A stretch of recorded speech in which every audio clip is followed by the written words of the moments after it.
Blessed love to each and every one who is here this day. Yeah, we ask the island for us come together. Right, that's so we all look at one reverence. All who depend on the forward, us forward to the powers of His Imperial Majesty. Yeah.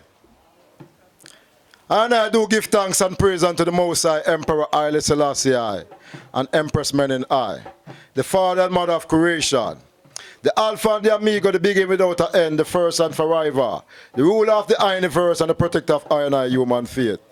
As I and I lift up our eyes unto the hills, for whence cometh I and I strength. I and I strength cometh from the Most High Emperor Haile Selassie I, they who have made Zion and earth. Haile Selassie I the first will not suffer and I foot to remove. Behold, he that keepeth Israel in neither sleep nor slumber. Jah, Rastafari shall be a refuge unto his people. Even in the time of trouble, I and I will shout thy great and terrible name. Jah, Rastafari. From that time, this time, forth and forevermore. Let the name of the true and living I be praised. Jah, Rastafari, His Imperial Majesty I. One love to the world.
are trying to devour you.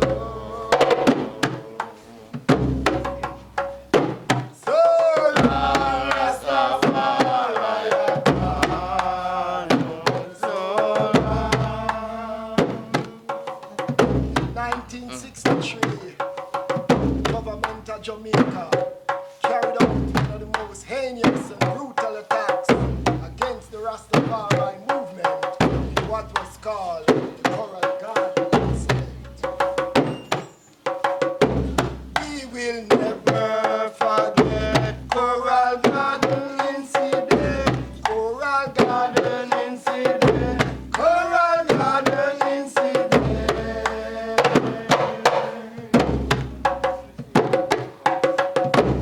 We will never forget Coral Garden incident, the crimes committed by the state.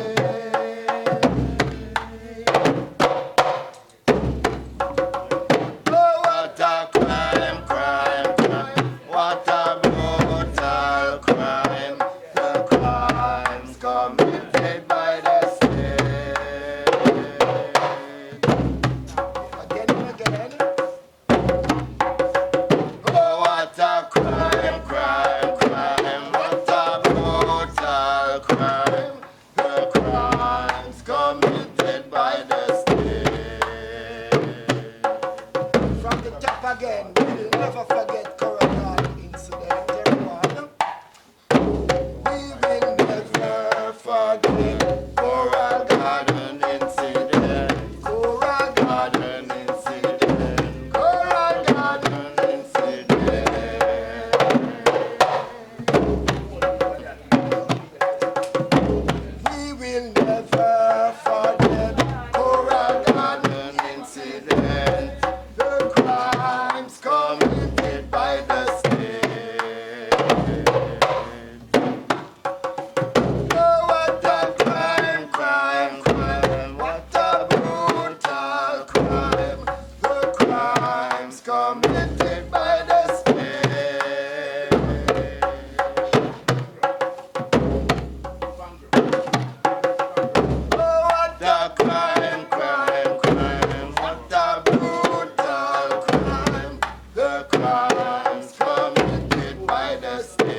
Yeah. Rastafari.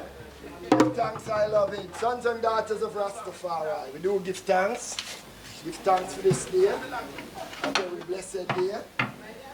Yeah, we give thanks. Just push it up.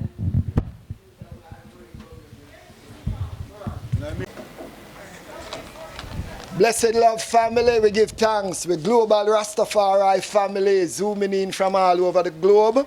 First, I want to apologize, sometimes technical difficulties. If it was the drums alone, they would have been hearing it from a distance all over the globe.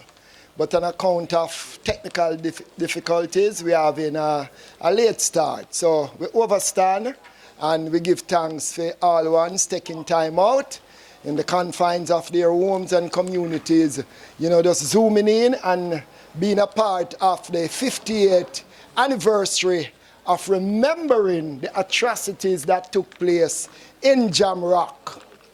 Because what happened in Jamrock, we know, always take on a rippling effect across the islands and the different countries.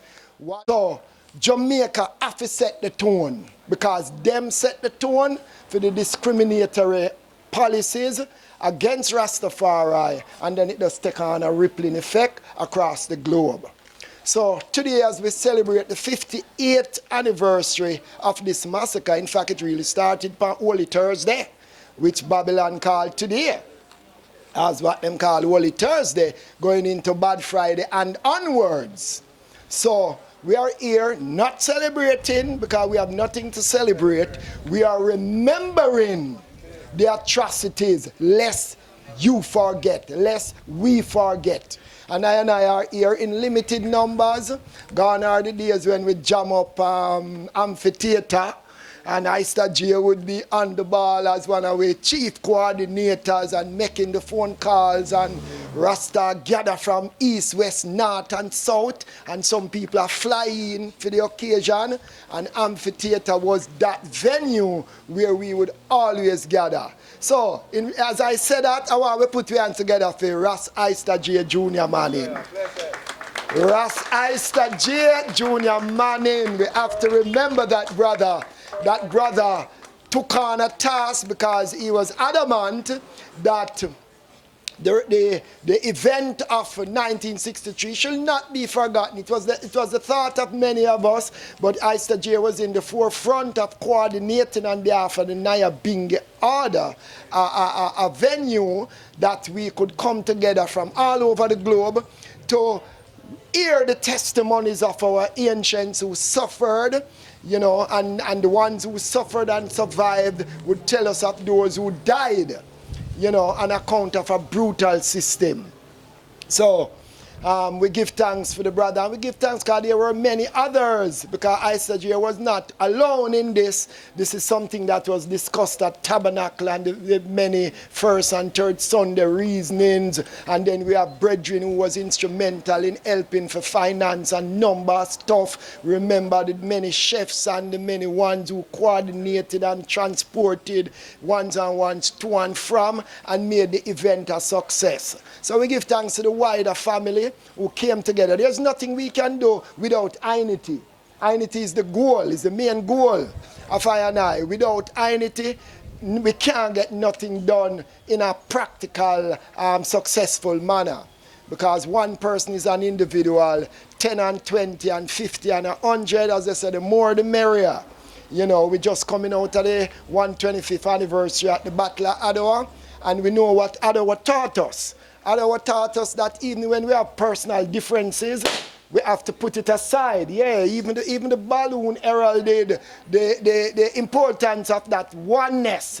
We put differences aside, come together to make it possible. But the gist of the message is that unity is our main goal. And as Rastafari people today, I and I have had these examples. Our father, Emperor Haile Selassie I, when he talk about unity, he says the only accepted goal.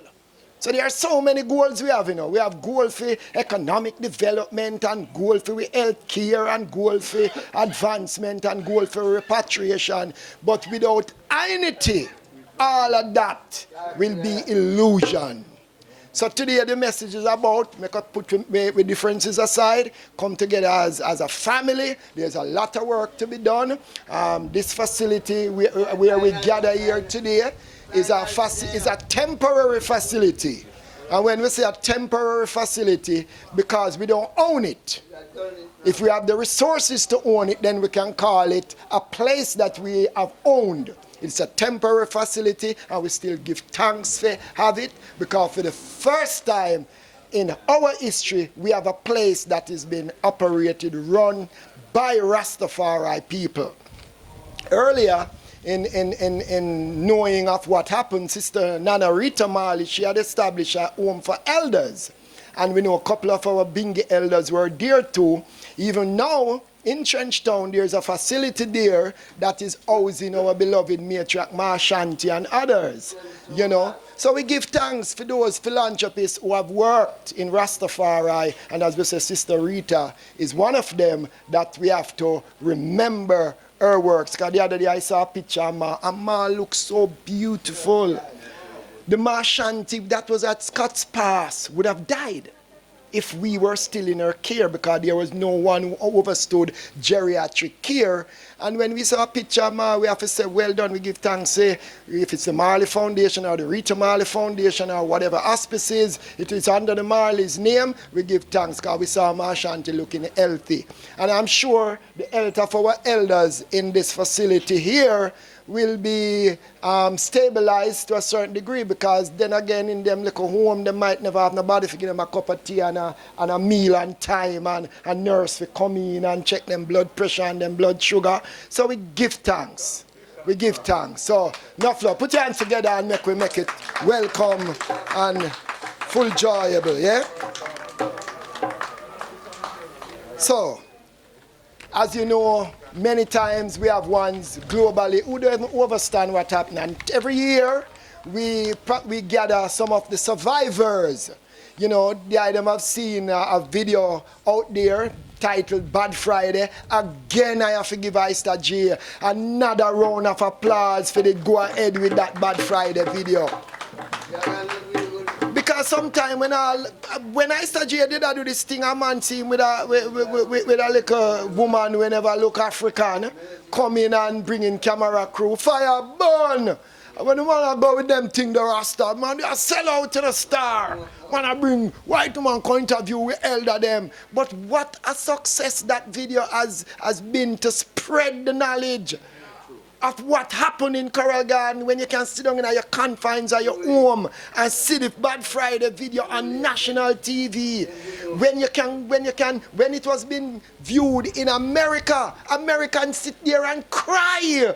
They did not know that Rasta undergone so much tribulation in Jamaica that them feel was Rasta country, Bob Marley country. Is this the way they treated Rastafari?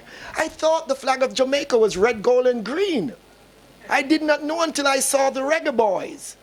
The average foreigner check said Jamaica is red, gold, and green. When Reggae Boy go Africa for the first time, when the people them see Reggae Boy come out and them announce them and them stand up for welcome one Rasta team, when them look, they were surprised. They thought Jamaica Reggae Boy them a pure Rasta. So Rasta have put Jamaica on the map. But when people start look at Bad Friday, them say then I saw them treat Rasta.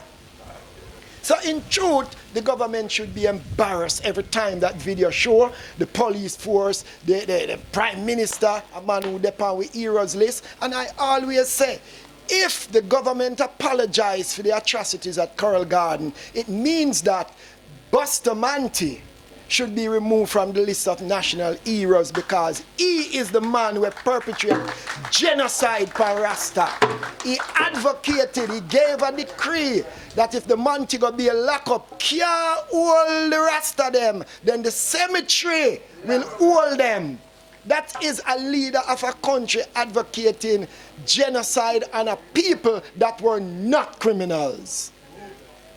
So today we have one of our ardent survivor, and when you listen to the testimonies of these brethren, you have to say, beloved servants of Rastafari, you have done well in standing up and holding on to a liberty because you could have done otherwise. You could have taken yourself out and live a comfortable life than to continue a life where filled with hate and animosity. You can't get a place to rent, you can't walk the street, you have to walk in a gully, you can't even fellowship in your community because the government set the people against Rastafari.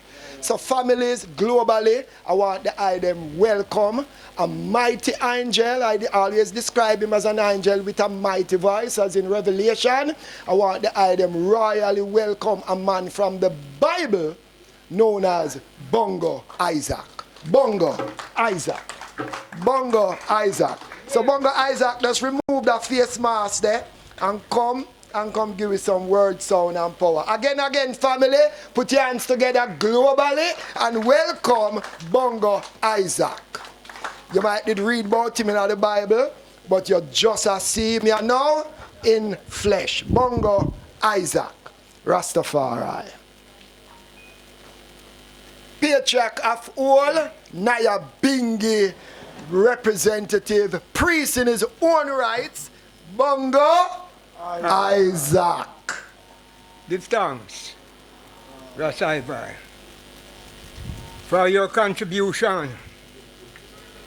Beloved sons and daughters of the Rastafari community, welcome upon this day especially, which is called Holy Thursday, a bloodful day that I and I, the Rastafari community, go through the wickedness of the government of Jamaica in those days, which one would call the Honorable Buster Monteith.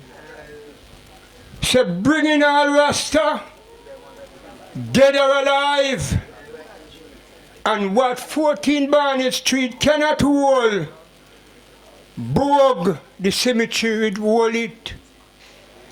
When he go forward to Kingston, and I could remember when the leader of the opposition, Manley, asked him what happened in Montego Bay, him said everything is all right. That after you destroy certain amount of Rasta from Coral Gardens to Montego Bay, you shouldn't left 10 miles to destroy the balance of Rasta. Him said, make them do it again, and they will see what I will do. Him said, God blind him if he not kill them off. I could remember when His Imperial Majesty Emperor Haile Selassie came here, 1966, and look on Buster hold on him head so he couldn't see His Majesty none at all. For I'm blind for the wickedness that he have done unto I and I, the innocent brethren that never knew of Coral Garden. For I was one, never knew what was going on Coral Garden. I was in the hills for several weeks burning coal. And when I dry skill and come out of here where they go on about Coral Garden, I go to a brethren him call him Bongo Hector Yard. And I see him and I reason with him. That time the government, the police, leave him there to catch Iron Brother Williams. And when I look within myself, I said, no, this is a trick. And I move away and come at my gate and move to the hills.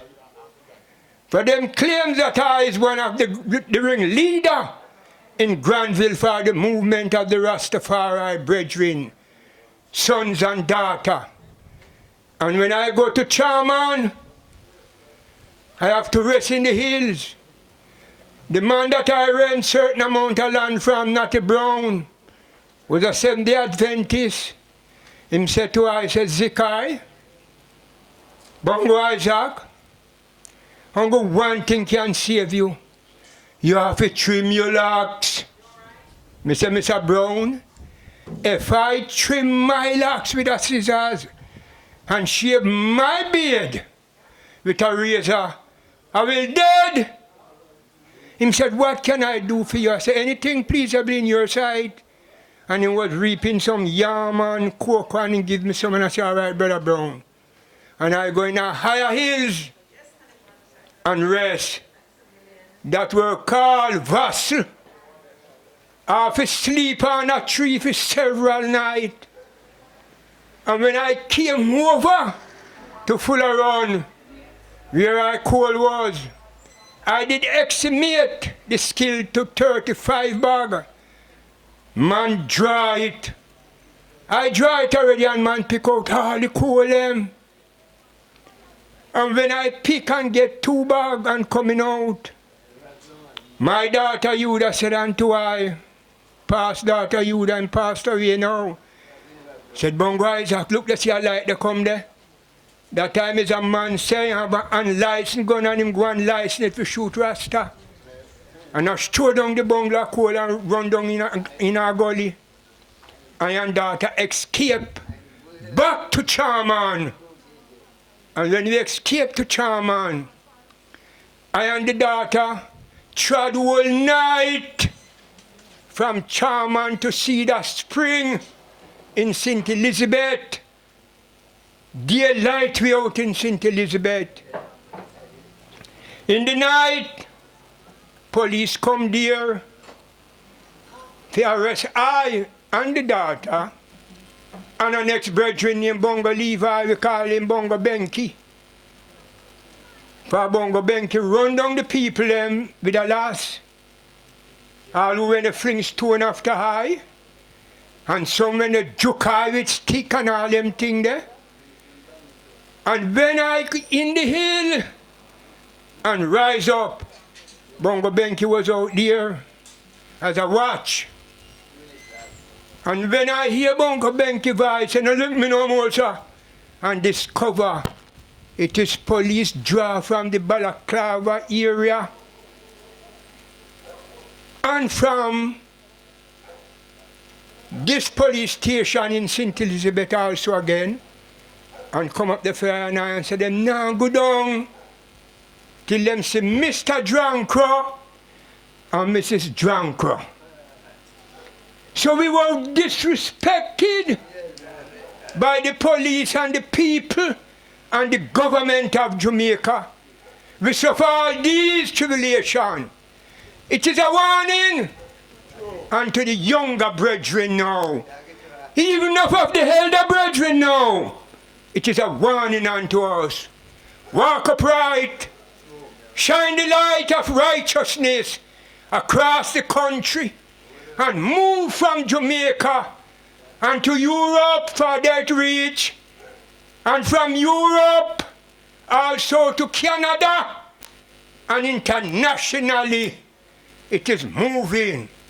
Rastaman rising up, various area in creation. Blessed be the Almighty Jah, Rastafari.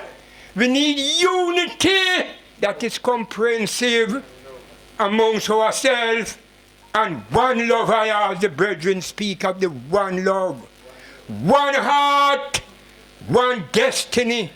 We need to come together more and more, seeing and accept the divine nature more and more of His Imperial Majesty, Emperor Haile Selassie I, the King of Kings and the Lord of Lords, the conquering lion of the tribe of Judah, the root of David. We suffer for His name's sake. We accept His Messiahship, that Haile Selassie is the Almighty within His own divine collectiveness. And we will never stop until Babylon bow all their knees and fall down upon their face. For His Imperial Majesty, Emperor Haile Selassie, is the King of Glory, our Shepherd. He will lead us out of this. So let us sight the victory and walk the light of righteousness and establish the word of the Kingman of Ethiopia from this time henceforth and forevermore. So we give thanks. We heard from Bongo Isaac. And Bongo Isaac tell we how much the prophecy and the faith and confidence is in his divine majesty sustain him during that time.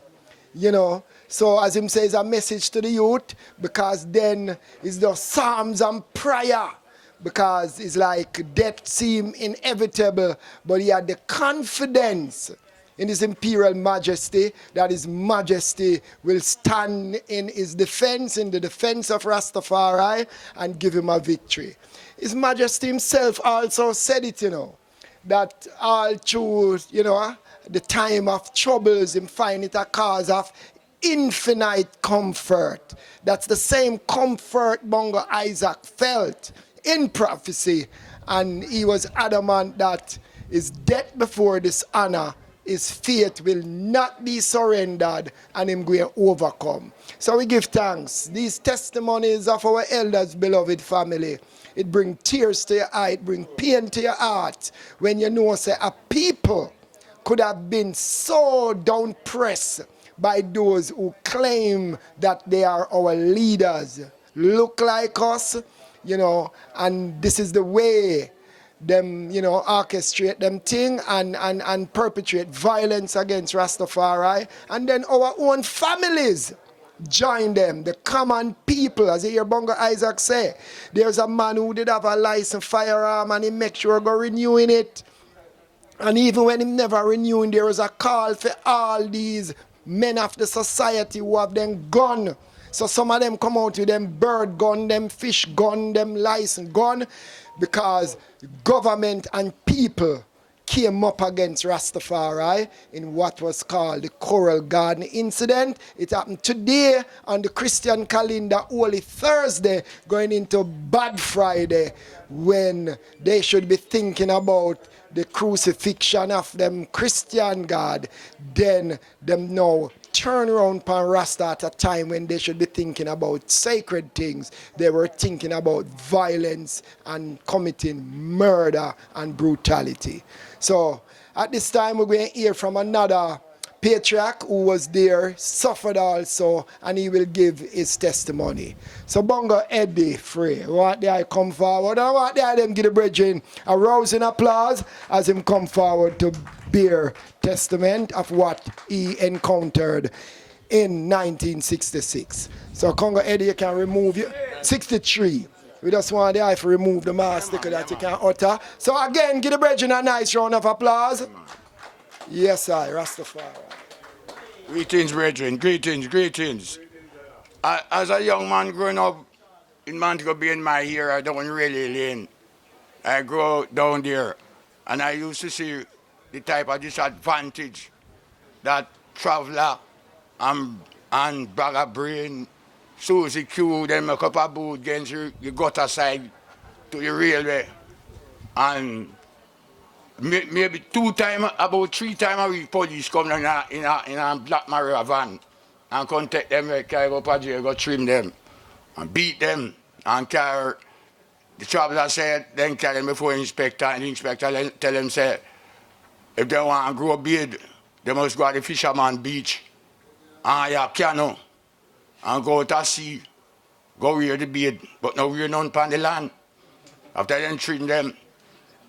And one special incident, one we witnessed. One day, one bridge in the gamble upon the lane and police raid. And they hold one of the youth. And when he can't go to jail, he kick where the police foot and drop him on the ground. A policeman go to jail now, some brethren in Ghana see, then do fishing. And when they come from sea, they always walk in a line, holding one another. And the policeman go to jail, then Rasta beat him up. And just as the man reached at the lane, at the entrance side lane, he go by the camp, the Black Maria come down. About 10 policemen in there with some big long baton. And there's something at me here now, something at me weakness. All my old man went there. And some beating what they get. With all people that tell them, say, no, them, then they say come from sea. And beat them, see me and kill them at jail. And charge them. And my old man went there. And he was there. And he is a reputed man of the area. And he gets some other sister and then go a court and make the judge know, said, no, these brethren weren't there when the incident took place. It was an next youth do it. And the judge listened to them and free the brethren then. But Bishop Gibson, I heard him say a thing when the country gets its independence, 1963, 62, that if Bustamante doesn't bud, is that word in use, doesn't bud Rastas, they're not going to get a peaceful independence.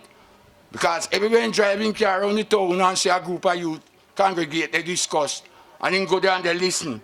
It's just Rastafari them I talk about.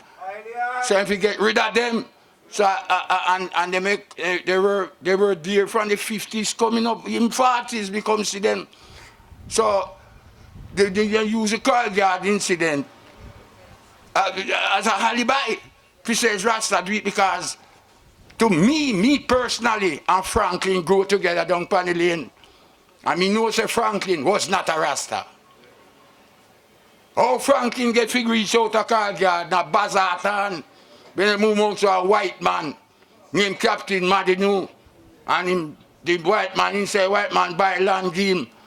And true, Franklin's father used to do farming in Granville and area there. But at time she call him and tell him, say if he come do farming on the land, I make Franklin get clear out a Coral Garden. And then he tell him to move off our land because he a misfit out there, so no poor man of your land out there, so. And he say, nah, move on, they say pay for him crops. And then they warn him, he nah move till one day, one police guy named Melbourne, when the bad dog in town that time, go out there, go and squad and shoot him, give him 6 shots, 9 belly. But I mean, reading a paper and get, and then think him dead and came to the hospital. And he reach out to the hospital, doctor tell him, say, no, he's not dead. And can go patch him up. And when he go to court, the doctor go to court to make him know, say, it don't make sense send this man to prison because he not going to live none time. Because he not going to live over 6 months because pure plastic down belly. And the man go to prison and come back with a revenge, saying go and hurt the watchman. And I set my eyes out when me hearing chat saying don't kill the watchman and burn down the gas station out of Coral Garden and chop up some other people who they antagonize him on his farm. The 2 little youth, Waldron, Felix Waldron and his cousin. Waldron was the only person did it. We have a little beard like me and so.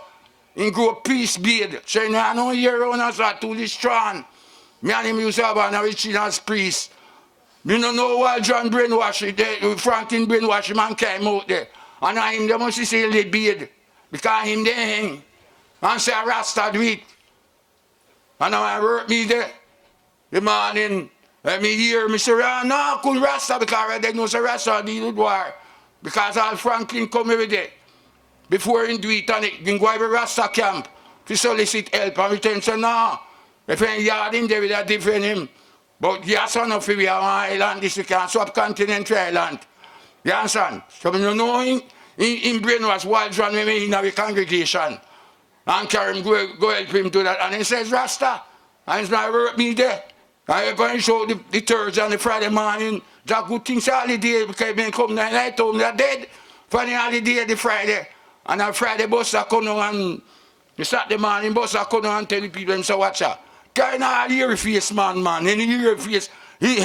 Whether you are here and you are not here, once when they deal with Rasta, carry me in because you have a whole bridge in the fall and all times. And trim and shave. All them the man get beaten too. People pant them out. So yeah, when they fall man, if you get beaten and the whole of all moody and gladly when me be even dead. And him never no beard because they work with and shiny man, they make box.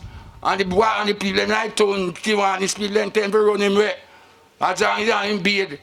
And the shiny man come tell him, saying, brother, saying if you keep him, saying if you let him go and in trim. He say nah trim, and he come and fall and all times and trim again and China man take him back. And then go over female, go take him out. Now no ear upon his face, people tell him say, him a Rasta, and free me yard me down here, say then kill him. So me say, boy, if they catch me, they don't do him that much, they don't catch me. You understand? Because him not no beard and me have to really try and me chin. You understand? So my brother take me out, like, look, most of my brother, the crowd kill me. Because the whole town you run it down, you know. And I say 2 man you run that the whole town they run down Rasta. Truck, car, van, anywhere you man. All man I not jump on. People kick and jump and take him out. You understand? Beat him up. Yeah. And a barber shop then go all out, man. Say, oh, trim, you say trim. Me I tell the man, I'm a brethren of it. Get one taxi, my brethren brother get one taxi. Night there. And come take me out of town. And come in a one hill then called Bud Mountain round to while. I never know where. Go hide me in the bushes. And when me the one make me realize that I have to come back a baby because I want to bathe and change my clothes. And I come back and fly when I go live. And me see the door lock up, I say, but me not let me because me not let me door lock. Me go all up. When I come back, me see lock body. When I go down to the landlord and say, what happened? What happened to me? He say, you're lucky. Me go up there, go see house open and nothing in there. And me buy lock put on it. But no worry yourself, you're young. You buy back where you take away. But whatever glad say they did it. When they come, and me know that they did it. He said, when me go in my yard now, me hold in the yard now, when me left from, me go rent place and live, go over the back with sleep because I know else. My bigger brother tell me, say, watch out. They say, me no tell me, say, no Rasta again, no can't see Peter say, no. You know, I come in here. And I say, watch out, I not renounce my faith, you know. This what they do me, make me move, determined. People are Rasta. I just get tall cloth and spread it on the ground, on the concrete. And they don't get for 1 year. Because they can't go back out where me they work, they know why me don't get man. The man them say, no chance we be kid. Rasta we be kid and me can't get my work. And I concrete me lay down pan for 1 year, me catch all cold on my back. Me no chance when you're hungry. And can't get food out of the worm. They crawl out to your mouth. So hungry they look food. Can't get nothing because me old people, they not give me no food because they say me not tap on Rasta. Now 1 year me stay on there and wait till the place open up back and me could have get a job. And see me here, me not dead. Me a 80-year-old now. And me still in a man drink. And people say could have turned me back. You understand? If they come with the beard and they serve the white Jesus. They don't do nothing. Because they know Christ is a blame a bearded man. But at the new name, they couldn't take the Bible. They tell you that when they hear the new name, they faint. We're going to be great and terrible among the nation. And then crucify Christ. So now look for the black leader come back and own Christ. Because what do? When God put in a white people and down and say they suffer. See book of relation, they tell you that. Brother Lion of Judah come back. 144,000 people in come to take. And whosoever mindful of the land. Him not come to call nobody else one in sins. Say to 43 they tell you about today. He said we are witness, you know, say him name God. So we not Jamaican, we are angel. Sent by Rastafari down here. Have a maritime kingdom from the beginning.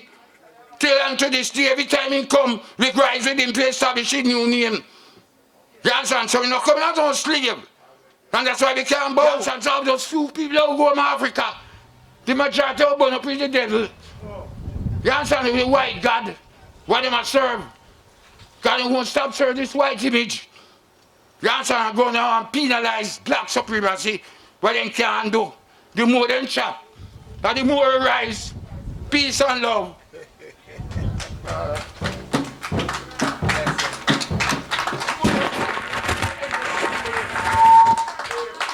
Beloved, we just hear from a patriarch, priest of Rastafari. Yeah, man. Testimony. When I sit down and hear the brethren say, I know one man I run you down, you know, one whole town I run you down, you know. And as we say, the elder talked some things a while ago. Family, globally, just imagine. Here the brethren say, it's not even man with locks and man who them know as Rasta did have a problem with some land, you know. You understand? But them use that incident as a guise to carry out an atrocity against Rastafari. That any man who them did know profess, in the early days, like Howell, many men who declare Rasta never have locks on them head. So the people of the community who know say you never was a churchman, you did always a talk about black God and Rasta, them point you out to the police. And the government gave the right to the people to arrest, maim, beat, bring in to the police any man you think was Rasta. And the brethren, Bongo Eddie, just come declare and tell we. You have a man will get weak now, and when him look, say him have to go cut off them locks, and if he end up in a barber shop, man run in there, go grab him out, to beat him, and carry him, go to the police station. So it was said, these atrocities were carried out by people in the name of Jesus.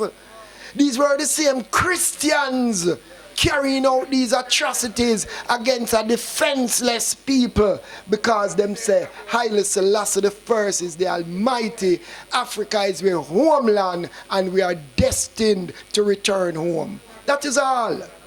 So, and these, as the brethren Herald, these things happen on this day where in the Christian calendar is known as Holy Thursday, the eve of the crucifixion of Christ.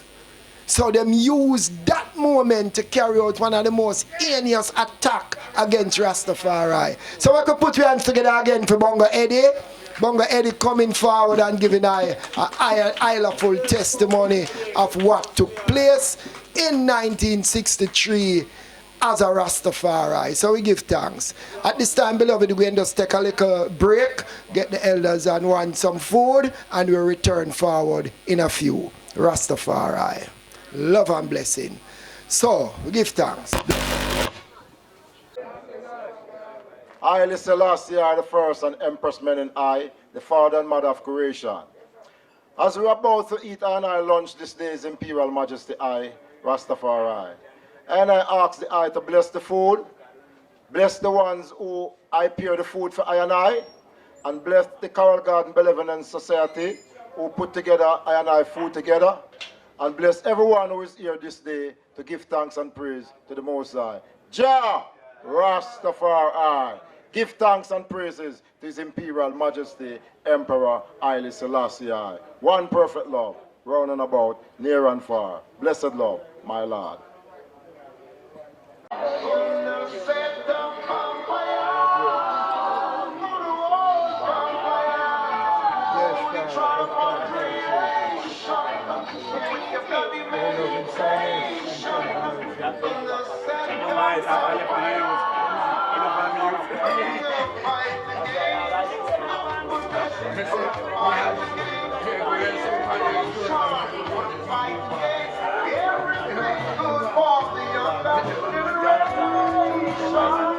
Thanks and praise unto the Most High, the Emperor Haile never cease until this time. Don't like to see you prosper, only like to see you suffer. On the set of vampire, on the road vampire, only try.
Blessed love, we give thanks. Now you're being the order.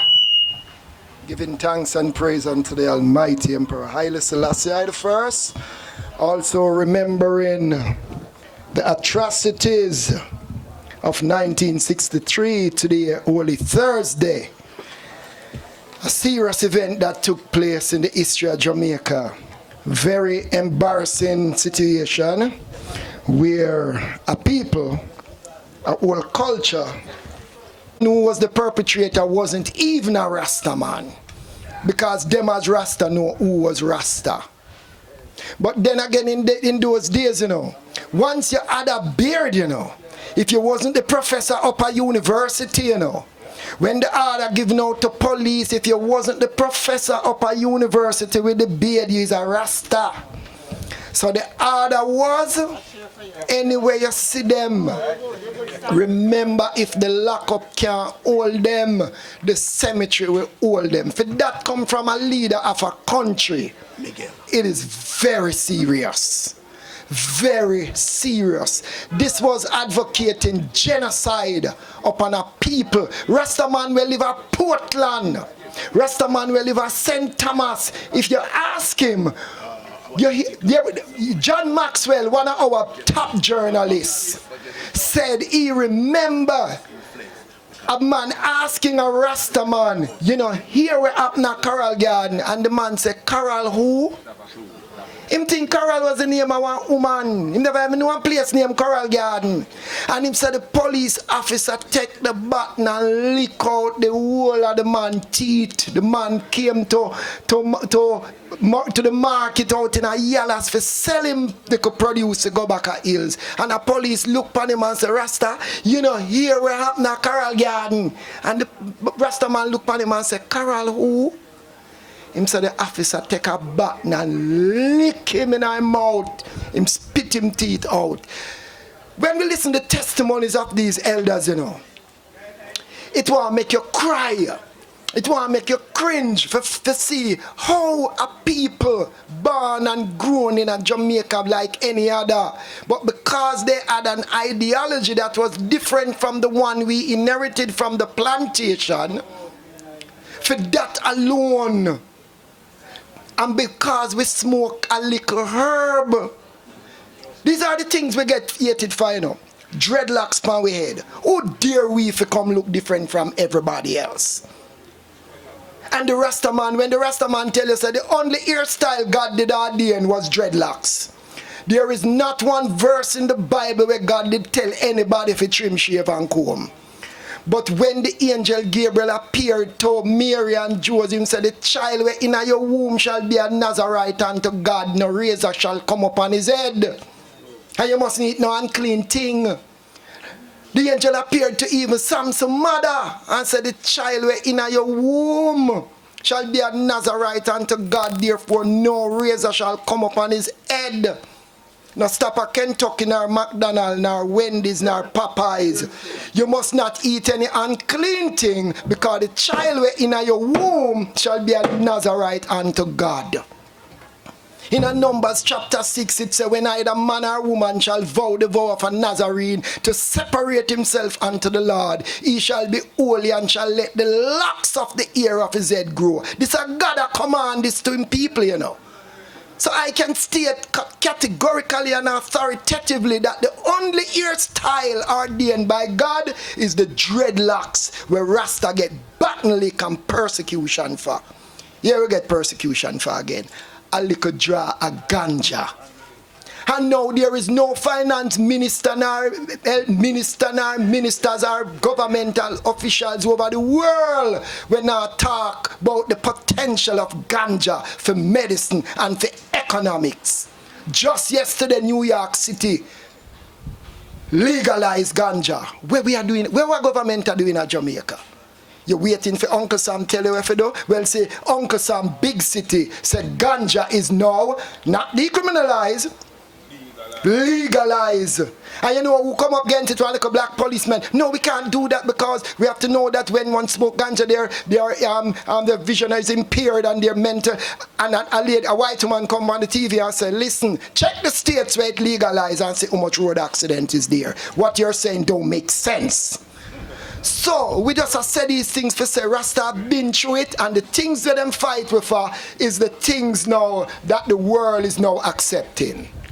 So these are the things. And we're there 58 years after, giving thanks. We see some amends has been made on the part of the government. We see apology come and all heap of things happen. But there are so much things to say. I'm just your master of ceremony. We're having Brother Miguel on Zoom right now. So, beloved sons and daughters, you know we have Brother Miguel Lorne, and Brother Miguel Lorne, he has been among the Coral Garden families for many moons, from we were at amphitheater and up until now. He was unable, like many of us, you know, if it wasn't COVID times, we would have hundreds of rasses and everyone coming out. Today, we are just in a virtual space, observing whatever protocols we can observe to ensure that this unknown is the first time I see people afraid of something they can't see. Everybody is masking from something, but something is out there. And we just have to do our best to say, boy, we don't want to catch this thing, whatever it is that is out there. We hear it so much conspiracies and theories, and some people say we don't have to consider them, but listen.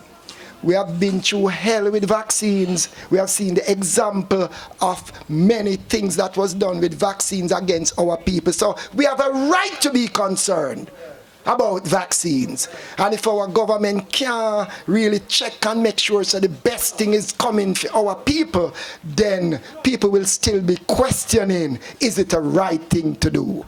So we have Brother Miguel Lorne, ready on Zoom? Ready? So, beloved, without further ado, we invite our beloved advocate of Rastafari, Brother Miguel Lorne, to just come forward via Zoom and just make his presentation. So we give Brother Miguel a nice round of applause.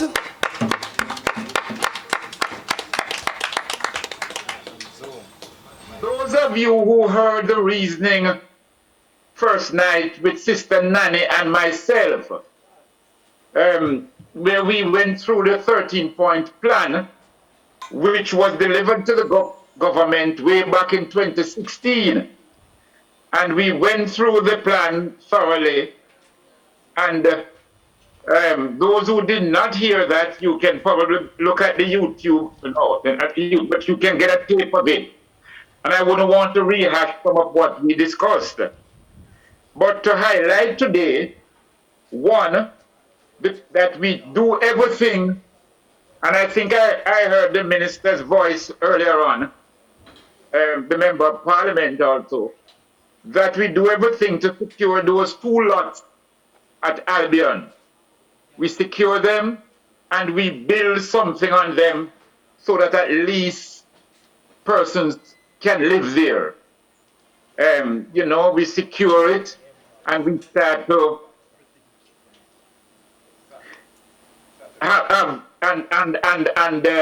occupy those 2 lots. Very, very important as a start towards progress.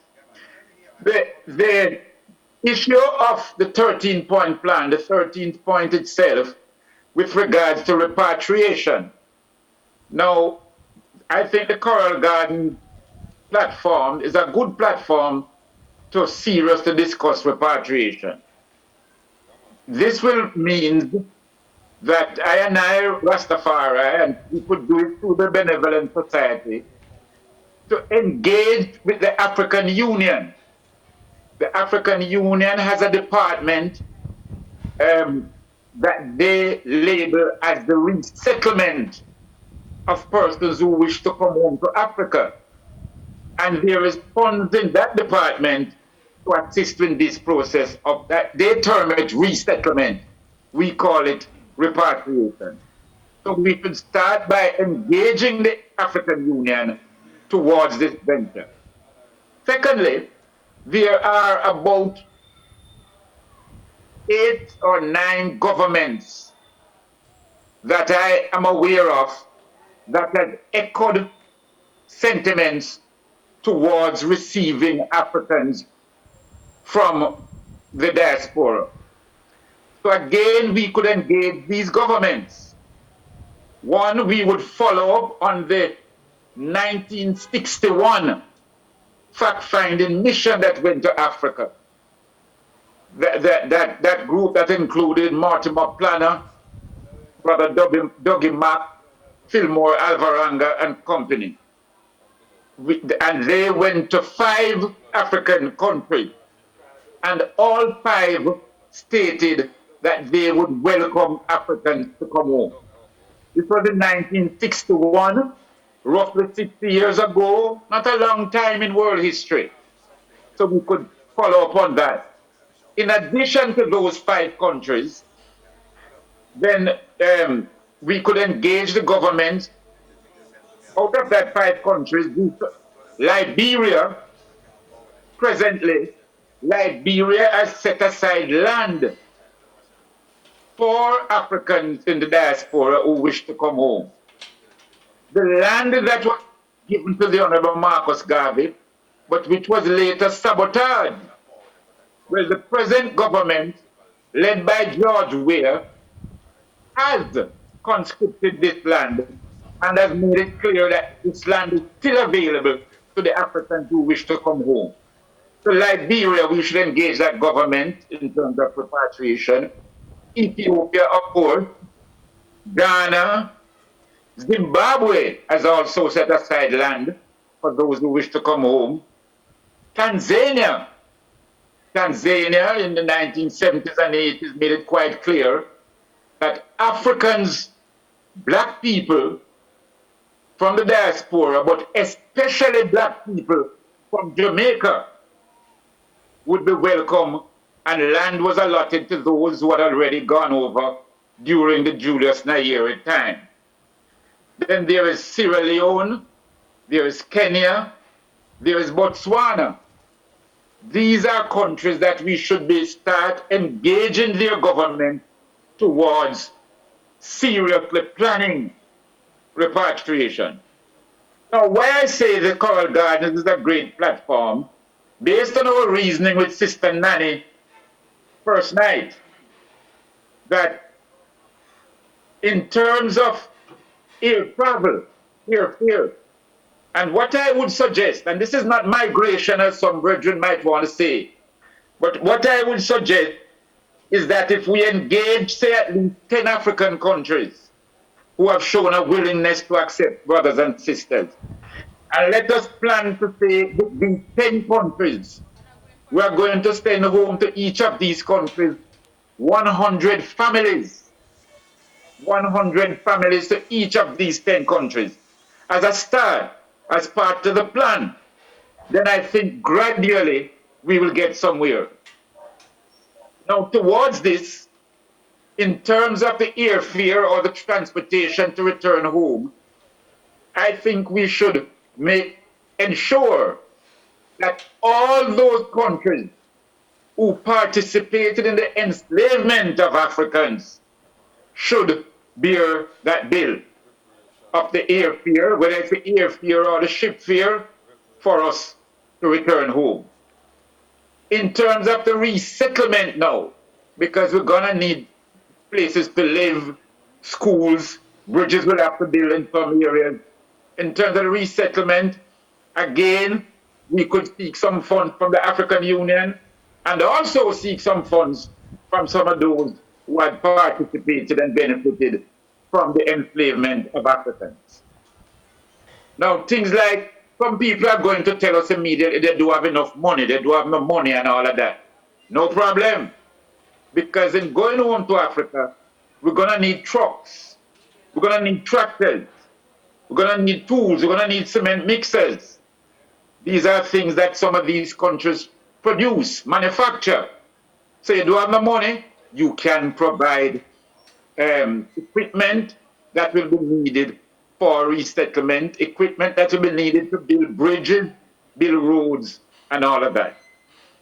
So it's along those lines. I have listened to some of what was being said earlier. A call was disturbing us. Right. In regard to one, we must start communicating with the African Union. Two, we must start communicating with some of the governments that have shown an interest. And three, we must communicate with some of the governments of countries that had participated in the enslavement of I. Recently, for example, Bristol City passed a resolution calling upon the British government to take seriously the issue of reparation. So whatever reparation we get, whether it's in the form of equipment, whether in the form of money, whether in the form of air travel, whether in the form of resettlement, this would go a long way to making this a reality. I listened to some of what was said earlier on, and I endorse it fully. The atrocities carried out against Rastafari is something that we should constantly remind the society of what we went through. But we should build upon that now and say, for you to ease your content, you should make the necessary contribution to ensure that those of our brothers and sisters that are still around with us, that they enjoy certain basic liberty that is due to Black Africans. So brothers and sisters, I know it has been a long day. I give thanks and blessings. I want to give thanks for the organizers. I want to give thanks for the Benevolent Society that is working very hard. But when we leave, we must leave with a plan of action, a plan for working, a plan for continuation. It's always easy to find a shoe which doesn't have any leg. Always easy to find a fault here and there. That don't help the struggle. What we need is all hands on deck, and gradually we can implement the wishes of our great fathers and mothers, our great patriarchs who laid the foundation for I to trod this road.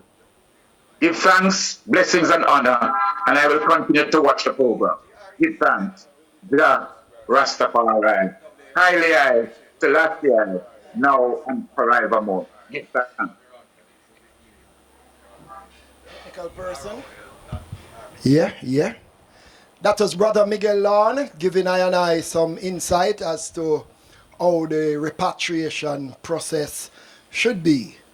You know, we know, as my brother just suggests to me on the side, that it would be nice if we can develop some farmer economics here in GA before we go. And I use an example of how the Jews got their reparation money and get land and them just go.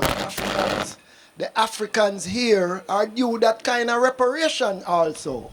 So England and any other countries where black people exile and were taken away captive and to build these empires, them people, they owe us reparations. And that reparation money should serve those who want to repatriate. Because some of us, yes, will be here in Jamaica, and some of us desire to go home.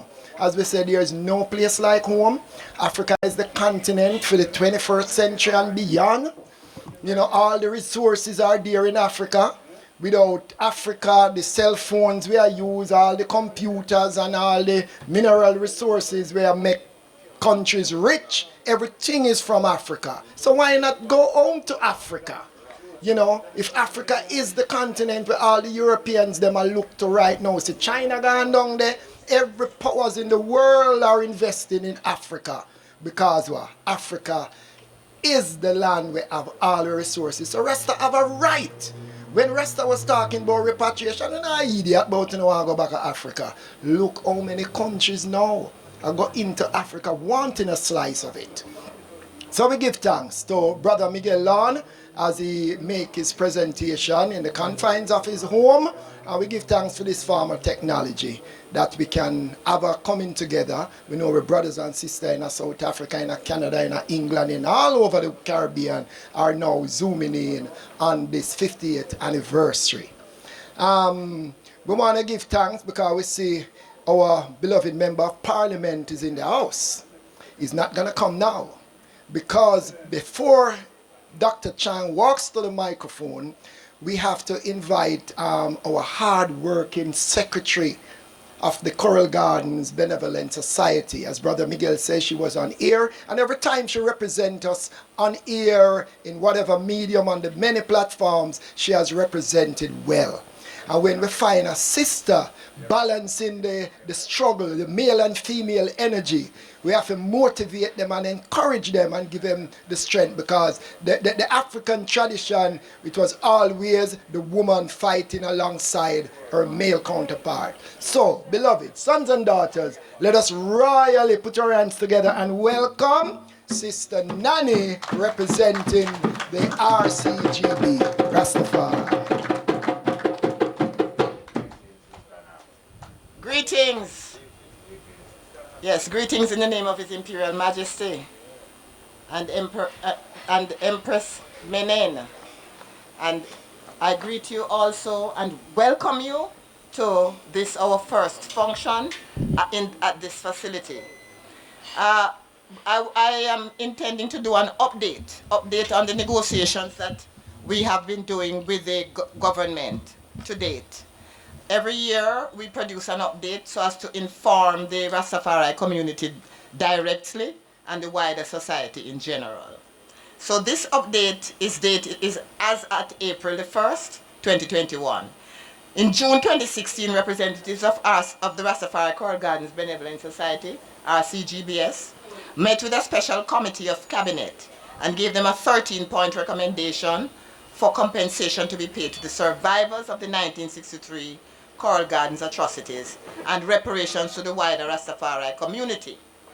Now the list of recommendations is summarized below, but I don't think I want to go through the entire list today, because I think you'll become bored and we do have time we do need to move on. But I will refer to the list as I go along. So what have we achieved so far? The first we demanded was for the state to apologize to the survivors for the atrocities of 1963. We asked for free health care for survivors, cash compensation to victims and their families, and those have been achieved. All right? In 2017, Prime Minister Holness gave an apology in Parliament. In July 2018, Minister Grange announced in Parliament that $12 million was transferred to the Administrator General to establish a trust fund. Minister Grange also gave a commitment to transfer $30 million annually over the next 3 years to ensure the sustainability of the fund. On December 19, 2019, the Ministry of Culture, Gender, Entertainment and Sports hosted an official signing ceremony for the establishment of the Rastafari Coral Gardens Trust Fund for the benefit of survivors. The Administrator General Department manages the trust fund, and payments are made directly to survivors. In April 2020, Minister Grange also announced that $78 million was transferred to the trust fund, so there is now a total of $90 million in the trust fund. And so far, the survivors have received 11 disbursements of $100,000 per disbursement.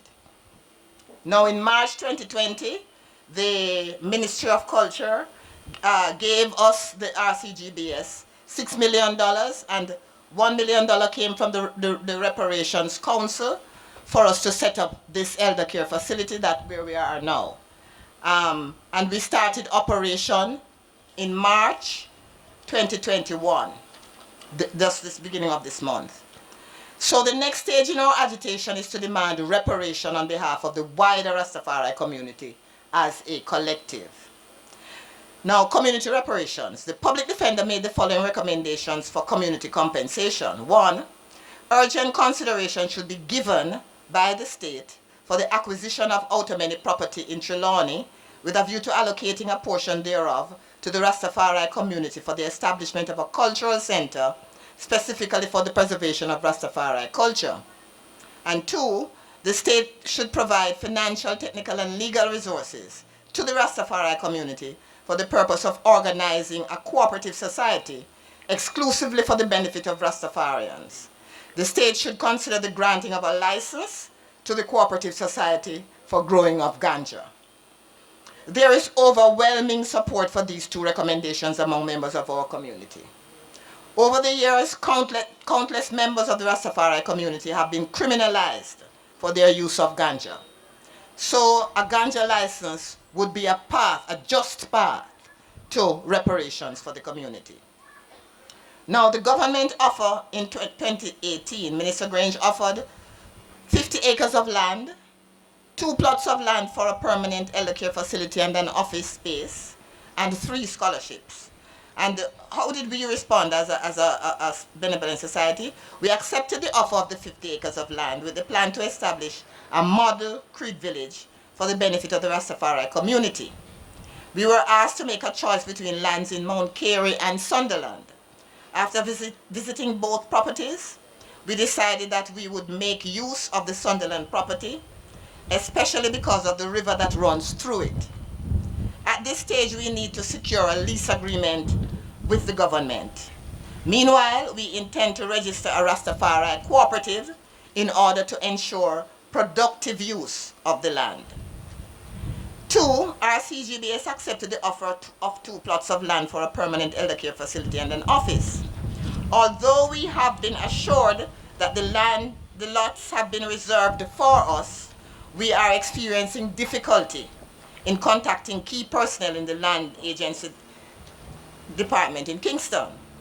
We are now requesting the assistance of Member of Parliament, Dr. Horace Chang. So at this moment, we want to underline the fact that we have written a letter to him, and we really need to see we have to have something in writing so that we can seek to secure the land. Because even just late last year, we were informed that somebody was about to squat on the 2 lots in Albion, and we had to intervene and put some pressure to bear on the would-be squatter, so that the land is there idle, persons will go on it, and we say we would want to fence it up, but at the same time we don't want to waste money and effort unless we have something in writing, something concrete, so that we can proceed with getting a lease agreement. RCGBS is thankful for the offer of 3 scholarships, but it is of the view that more scholarships should be offered to adequately address the needs of the community. Now, recommendations concerning institutional discrimination. While there is no written policy to pursue discriminatory practices against members of the Rastafari community, officers in their bureaucratic positions continue to practice the exclusion based on the socialization and conditioning to which they have been exposed in the Jamaican society. This was highlighted in 2020 when a school refused to accept a student wearing locks, and the Supreme Court and the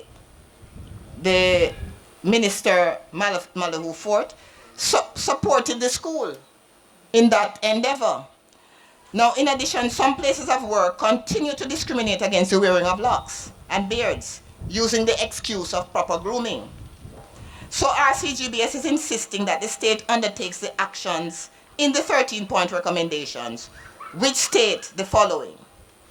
The Ministry of Education should create a policy document that addresses the issue of religious discrimination in all schools, especially against the Rastafari, including in relation to the wearing of dreadlocks, vaccinations, religious education, and holidays. The issue of vaccinations is particularly relevant at this time.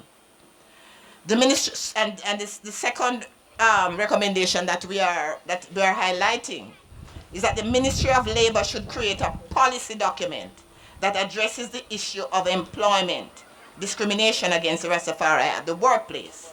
Places of work should respect and stop discriminating against Rastafari and allow members of the community to wear dreadlocks and beards at work. So what we are proposing is that that sanctions be applied if there are breaches of the stated policy. So if we have a stated policy and somebody makes a complaint, then we are recommending that the state strengthens the Office of the Public Defender with the authority to investigate complaints and bring charges against perpetrators. RCGBS urges the government to seriously consider the recommendations for community reparations mentioned above, as they represent minimal cost to the public purse. A policy of inclusion rather than exclusion will redirect efforts of resistance into productive energies. Thank you very much for listening, and the struggle continues as RCGBS continues to negotiate with the government in good faith. Thank you so much.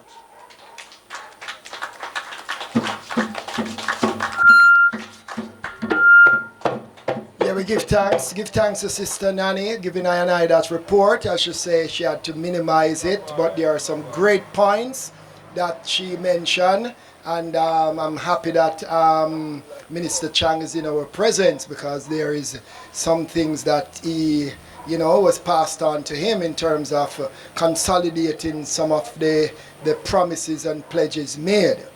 So we are moving on, and we always give thanks when we find ministers of government taking time out. It's their duty to the nation whenever there are majors that they go out and meet the people and to have dialogue and to have redress and see in which way they can help. But Mr. Chang is one man. I wouldn't like his job at this moment. Your job is a very hard one, Mr. Chang. The state of violence where shook Jamaica left, right, and center. I wouldn't want your job at all. But beloved sons and daughters, global family, we have in our presence the Honorable Minister is Minister for this geographical area we are at in Mobile here. And we just want to have all ones in attention to listen to the Honorable Minister. Sons and daughters of Rastafari, concerned people all over, we're going to give a nice welcome to the Minister of National Security in Jamrock, the Honorable Dr. Chang. That's Ivy.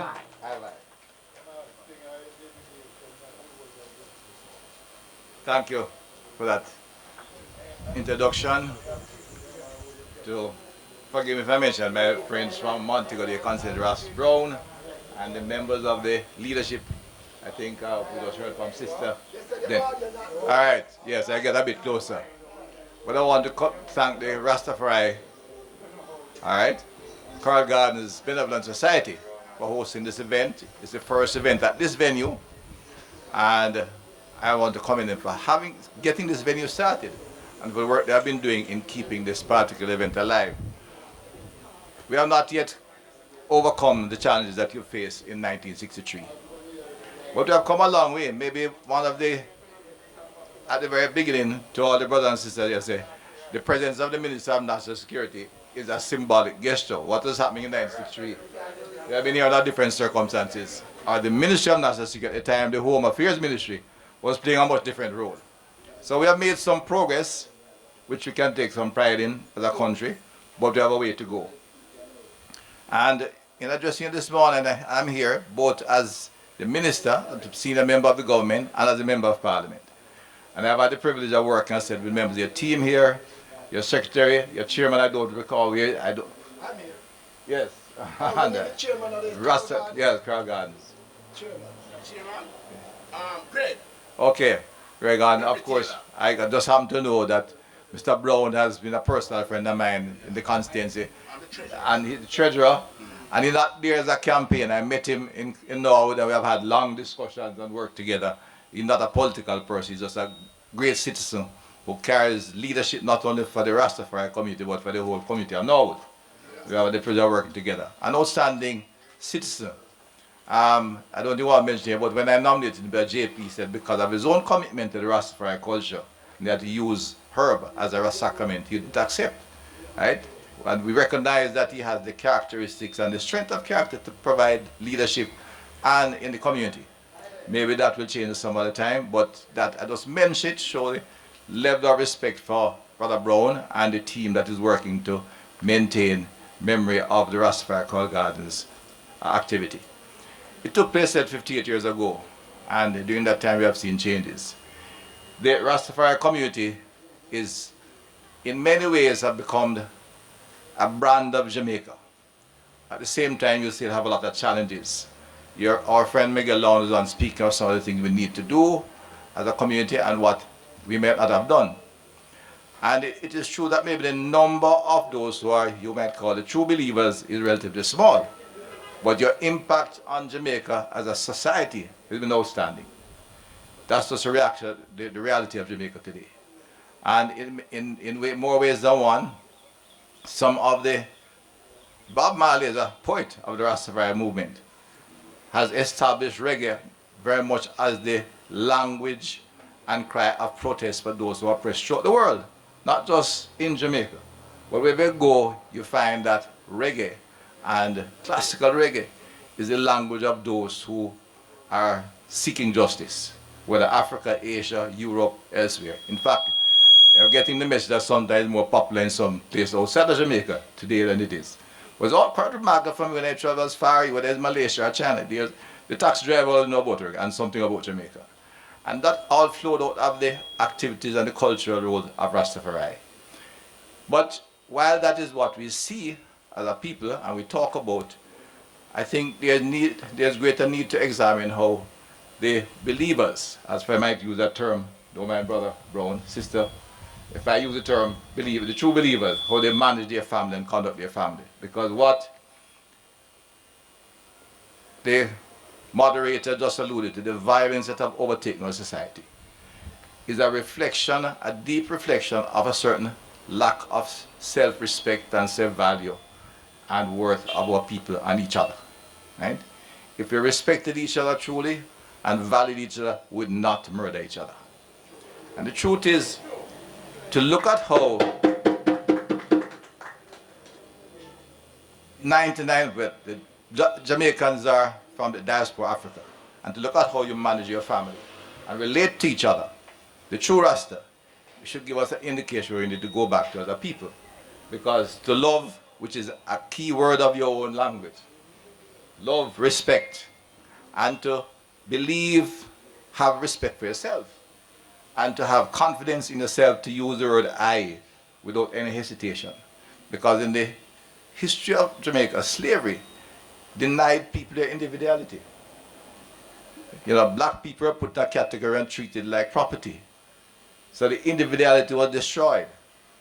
And therefore, the Rasta coming back with the I was a very important statement that we tend to, we have maybe in some time we trivialize it, we use it, because they've become so used to it. But it's a very valuable thing because one of the critical elements of slavery was that we denied people their individuality. To say I was almost a part of the language of the day. Because you had been denied your language, denied your culture, denied your family. So it's all gone. And we have to look back at how, I think, in today's Jamaica, if we're going to overcome the violence against women, and if we look in the Rastafari community again, where you speak of your sisters and the queens, the reflection of respect for women and the Empress, and languages that reaffirm the respect for women. And if we can restore that to the broader community, we'd get rid of the kind of negativism and the violence that is destroying our society. Because if you respect your individual, if you see her as an empress, as a queen, you can't destroy her, you can't beat her, you can't kill her, murder and cut her and all that. And similarly for your brother, if we begin to see who they are and realize who we are, we will not do that. And it's a good time that we, as I said, we need to consider these things. We have things to do for the community. Secretary reminded me a number of things, and I'll tell you I will work with my minister colleague, Minister Grange, who has taken a personal mission, and I've given her support. And we had a little interregnum between 2016 and 2017 when there was like a gap. And I told her I wasn't going to give her the support unless I was seeing some results, because I'm not only a minister of government, but I'm a member of parliament for the area, and I want some results, and things are happening. And I want to assure I'm going to work with her to see if we can bring to fruition a number of other things, like the land and the houses. Now, transfer of land is all the tricky, you know, not only your community meeting it. We have some people buy a land 50 years ago, and then don't get them title yet from government. We're trying to straighten out that. It's a challenge. But let me go back. I think it's because of the nature of the event and what took place in 1963 in the country and the role of Rastafari in the community, I want to focus a bit on the culture. That as a people and as a country we can learn together if we give you the respect you're due and understand that the values you're talking about and trying to exude is important in rebuilding our own society. To take up the violence, the crudeness that we have. See, violence and crudeness, it's still a legacy of slavery. Blackness was made to be bad. That's how it all was. We say strength today and dignity, but that's how it started, and we still have elements of that in our society, which is causing us to easily just cut down on your brother. If we gave him the respect he's due, we would find it difficult. Now, the Jews, another religion, it is almost not just a crime to kill a Jew from a Jew, It's considered a sin, an act against faith and against God and yourself. That's how they view it in their own subculture. So you don't find them murdering each other. They have big differences, they quarrel, they fight. They have about 10 elections recently because they can't even agree to go on because about 10, 12 parties. But they don't kill each other. They're not violent against each other. I think we have to work together, and I think the Rastafari community, the true believers of the Rastafari community, people like yourselves who are here, other leadership, can provide the kind of framework and guide to understand that we can live together as a family, respect each other, work with each other, restore the dignity that slavery denied, restore the self-respect and the identity that slavery denied our people, and begin to provide equal opportunity for all and ensure justice for all. Institutional discrimination should be gone a long time. In fact, at all, right? I'm not sure, I don't recommend the case with the student, and maybe there's a question of uniform that schools are allowed to do, but institutional discrimination, I hope that have gone, but the sector reminded me, I will have to examine it. Because there should be no way in the 21st century institutional discrimination impacting on any Rastafari. That is certainly wrong. We'll have the culture. Some of my officers, because this is what we're brought up in, may still see a Rasta man and figure there's something about a Rasta that is against the law. It's not true, but that's how we have in the culture. I think we are getting beyond that, but where it is institutionalized, we have to deal with it. And I don't mind that they associate the Benevolent Society, bring them to my attention, that I can work with Minister Grange, because those are things that deal with regulations and legal systems that we can deal with. And I want to play that is not difficult. Those are low-hanging fruit I can work with. Right? There should be absolutely no institutional victimization or against Rastafari anywhere in the Jamaican society. Wherever it exists and this government can deal with it, I will ensure it's dealt with. And I can speak confidently for that, because that is just how it is.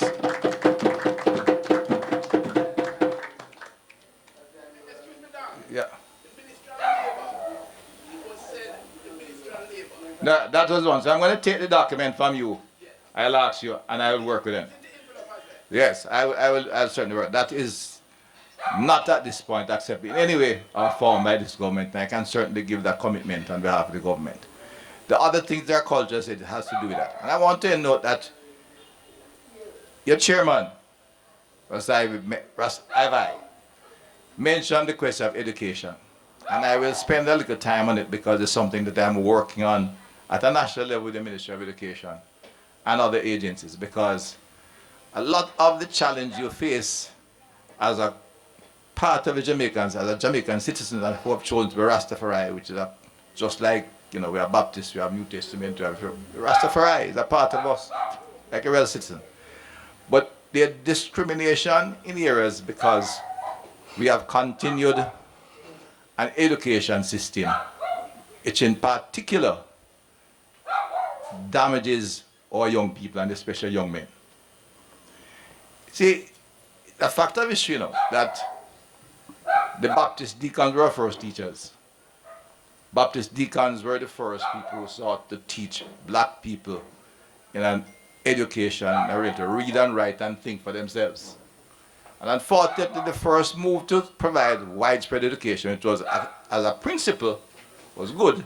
But a part of it that we tend not to talk about was to take the hands of education and teaching young men away from male deacons of the Baptist church. And they trained a lot of ladies to teach them because they want to pacify the black then. It was part of early education. Well, it done, and it's good we got the women trained, so today we have a high level of education for women. High percentage of women in high schools and doing well in university and more. But at the root of the initial education system was to try and pacify the males in our society. The initial deacons of the church were teaching men to read and write and to think for themselves. Hence we have three national heroes from that Paul Bogle, Sam Sharp, and William Gordon. But the colonials took that away from them and sent the men to public schools, to the woodwork and school gardening to make them good farmers for the plantation. They did not want them to think freely. And we don't talk about that, but that's where it started from. And our history, if you look at our education system, it still does not cater to our male students. We are before us, and we all enjoy it, and we listen to our drummers.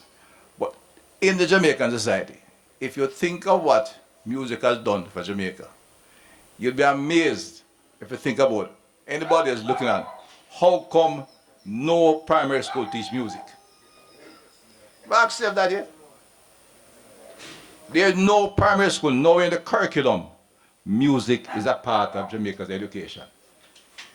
We did a simple summer school last year down in South St. Andrew, little ones, just to introduce them to music. Everybody stayed in class, worked with us, and stayed there through the summer. Because music, as some of my youth tell me, music is a part of Jamaica's rhythm. He said, Dr. Chang, if you can't have a dance now, you're Jamaican, like every Jamaican have a rhythm. We have never used music to attract our boys to stay in school. So we stick to the rat and mat and cat that we inherit from Britain. But we don't look at how we can engage our young men in particular in things that they're interested in, and music is one. Sports, you say, modern sports is a way of people to develop themselves. It's not that we are diverting people into just sports for the physical, but sports is a natural part of Jamaican society. And in the modern world, it does offer opportunity. But we have taken our sport to the curriculum and make it an extracurricular activity.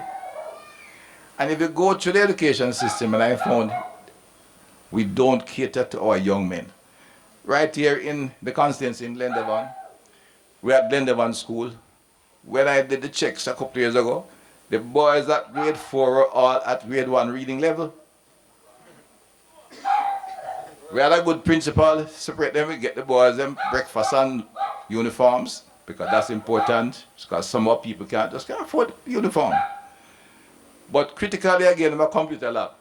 And once the computer lab open, every boy who was outside the classroom misbehave, kick stone for football, run the classroom. And in the boys from Glenville will tell you that. And in 3 years, we have had more, I got them the GSAT program, and all the students in Glendale were being placed in a place in school. I know Miss Sims played a great role, though from Glendale know her as a principal we had for some time, but she paid attention that from grade 2, when she said the boys slow down, we separate them and we treat them and work with them in their own context. That in a short while, by the time they get to grade 5, they're on the same level as the girls. It's a giant team effort, but it demonstrated that if you work with the boys, they could be as bright as anyone else, and they would do well given the opportunity. And if we don't do that and adjust our education system to create a new image for our young men, to our young black males in particular, we will not give to the violence. Women not, the people who have violence against women are young men. And giving a young woman pepper spray or a gun to defend herself, that might stop the violence. I have to get out of the head of those who are committing the violence. In fact, I might make them worse, because they know the young woman have a gun, they will shoot her before they talk to her. Right? They have pepper spray, they will get their own pepper spray. So while there are things we have to do legally to reinforce the position of a woman and protect them, and let them preserve their position, no position, and whatever laws we have coming, I've said to Mr. Green, to get them in place so we can provide a strong legal framework to protect our women, and those who violate must be dealt with by the court. And dealt with definitely and strongly, no ease up. But at the same time, if we are looking to a better country, a better future, We must re-educate our boys, provide them opportunity, restore their dignity, their sense of identity, and give them the opportunity to be really who they are and what they should be. We have for too long denied them quality education. And we have to find them from parents. Those very poor parents who have to send out little boy at grades, I want them 8-year-old. We know them, you know them. They send them and they go downtown from them 6-year-old, they send them on the street go beg. Because them little bit. And then a big brother stand up one side to protect them. Those are the key people. We have to reach them. We have to reach their mothers. Provide the support necessary to pull them out of poverty and give them opportunity. They're not looking charity. They're not looking handout. They want opportunity. Because they're talented, they're bright, they're committed. And the same thing applies here. The Rastafari raised the bar, stood out, and asserted yourself. What we have to do is work with you to prevent you from being discriminated against, give you the opportunities to be what you want to be, who you are, which is to demonstrate your creativity and dignity. And that applies to all the black males of our country. Because you're the first, as a distinct, identifiable group in the Jamaican side, rejected the colonial system. And we have a systemic responsibility. We have a responsibility to change the system that we have inherited. You have led the way. It is our responsibility as a country, as a new nation, as modern leaders, to follow that route. Do what is required to really restore the dignity and identity and opportunity to our poor black men. Thank you, my friends. Wish you well. Bless you. All right. Yes, Mr. Minister, we heard him. Education seemed to be the strategy by which the minister is saying we can curb things because we inherit one mindset, you know, and violence has taken over. The points raised by Sister Coral, Sister Nanny from the Coral Garden Secretariat as to what to be done. We hear the minister say he will be liaising on with Sister Nanny, with the Benevolent Society in putting things into place. You know, I mean, a permanent home. We give thanks for have a facility like this. And we must thank Minister Grange also because it has been in her heart and mind, and I'm sure she's happy to know that, yes, the community has accepted it, and that today will be an official opening. So, you know, Minister Grange is not here, but I think she's deserving of our applause. Minister Babsy Grange, our cultural minister, you know, entertainment, gender, and sport. Very deserving. She has been working along with the community. Say? She's listening on via Zoom. Minister Grange, you know how it is. We have heartfelt gratitude for you and even your liaison officer, Madam Barbara Blake Hannah, who we know is close by your side in assisting in the process. We are very thankful. Minister Chang, you talk about education and the way education have to be turned around for our youth. And that thing, I know the new law now work for me, you know. Police are lock we up for a draw weed same way. we have a hard-working brethren to my left. He was originally a part of the chairmanship of the Coral Garden Benevolent Society. Advocate, this brethren work with the CLA board, yeah, on ganja laws. And Ras IAV has been one of the most ardent advocates as a Rastafari brethren in the legalization of ganja. And being a part of the Coral Garden Benevolent Society was a committee back then. Ras IAV was part of going around with the public defender then to get all the testimonies done. Hard worker, too much to mention. We can just say a hard-working ambassador for Rastafari, not only in Jamaica. He has been all over the globe representing Rastafari and representing ganja as a medicine and as an economic strength for the globe. So without further ado, time is running. We welcome Ras IAV.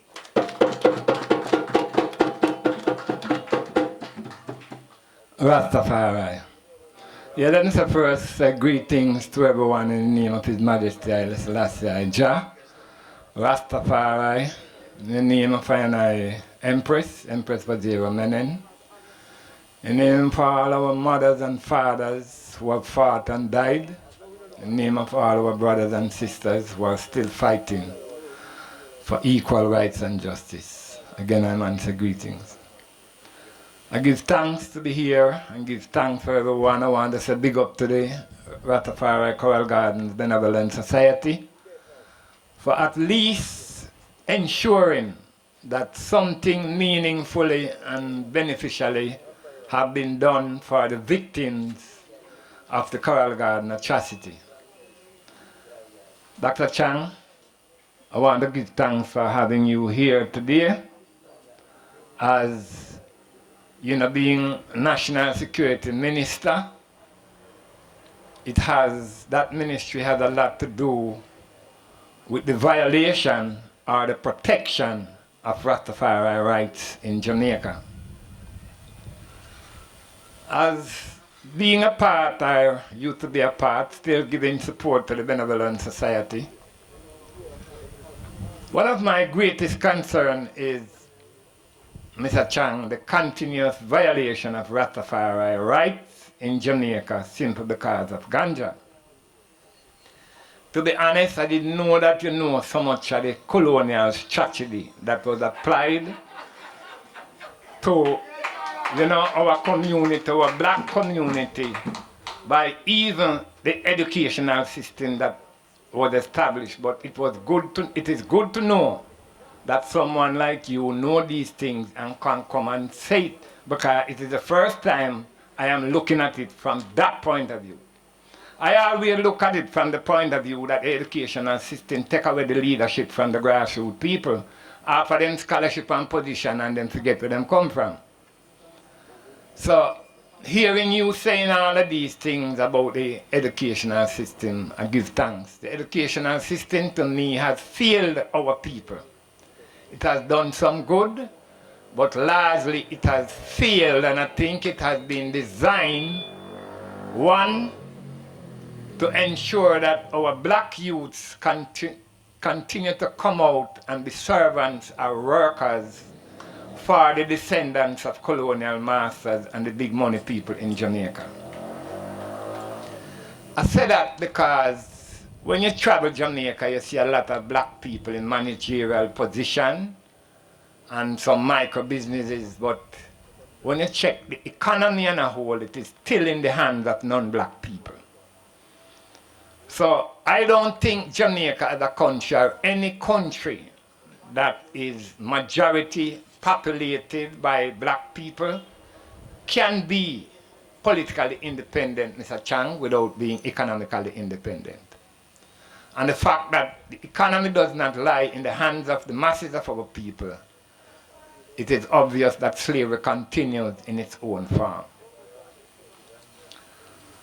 Now, I am concerned, like I said, because of the fact that even after the amendment in 2015, which I have a part of that amendment to the what they call the DDA, Dangerous Drugs Act, and being a former member of the CLA, the Cannabis Licensing Authority, having gone also to the United Nations in 2016 at UNGAS, United Nations General Assembly Special Session having to do with international drug policy,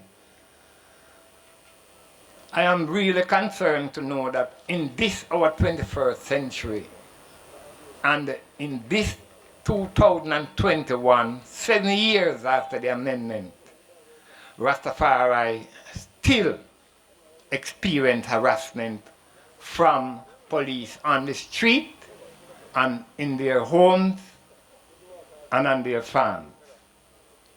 I have a copy of the amendment here, Mr. Chang, and it says possession of ganja.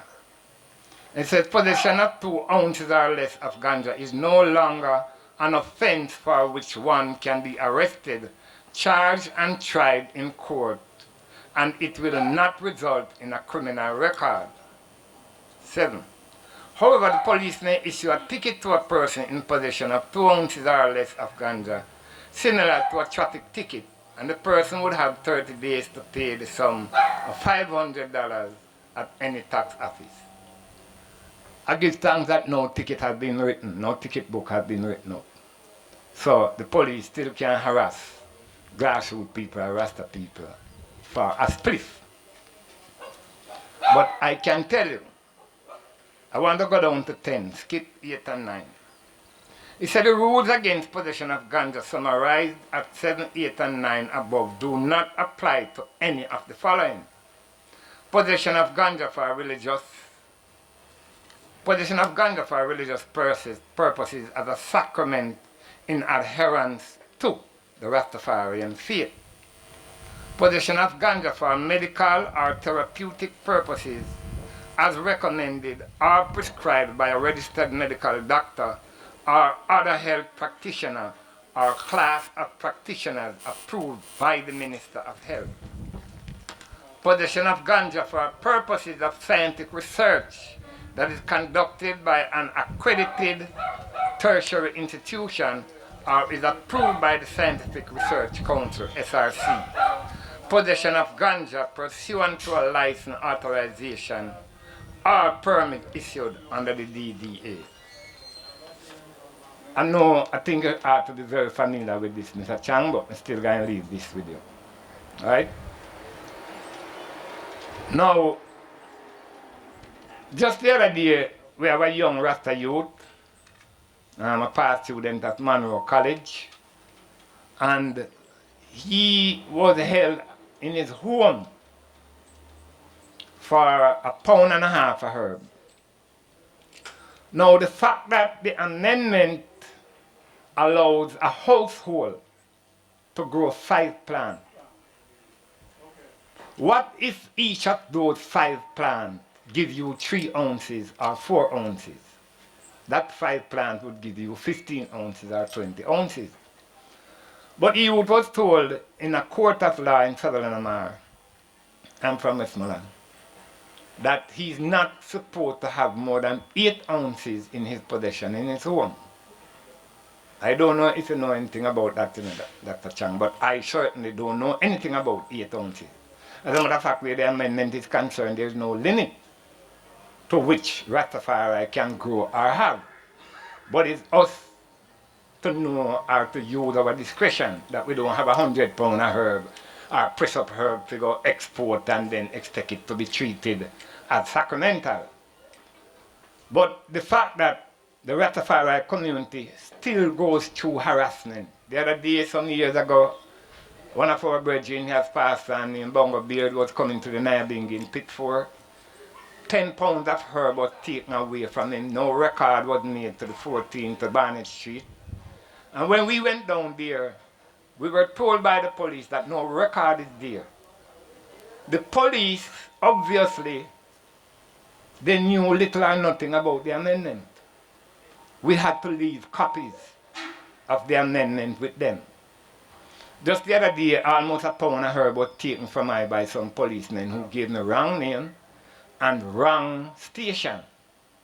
When I went to Kingston and came back and went to Witton, I was told that these police don't station at Witton. So I went to Sav. I went to Sav. I didn't see the soup, but I spoke to the deputy soup. Very nice woman. She too had little or no knowledge of the amendment. They know of the amendment, but the details of the amendment, they don't know. All right, we don't wish to be confrontational with the government, Dr. Chan. But as a Rasta man, I hate to be looked upon as a second class or a third class citizen. If the Christian is going to church, they have their right to travel with their bread and their wine to church. Why is it that even though the amendment has been made in 2015, that I and I as Rastafari continue to go through these harassment from the police on the street? So I am asking you here now, please make it a point of your duty that the JCF, members of the JCF, are educated where the right of Rastafari is concerned. I'm not a politician, I have never voted. But in 2015, when the amendment was made, the then Minister of Justice, Mark Golding, who is now the leader of the opposition, he had a Rastafari advisory board that would advise him in terms of who is who in the community.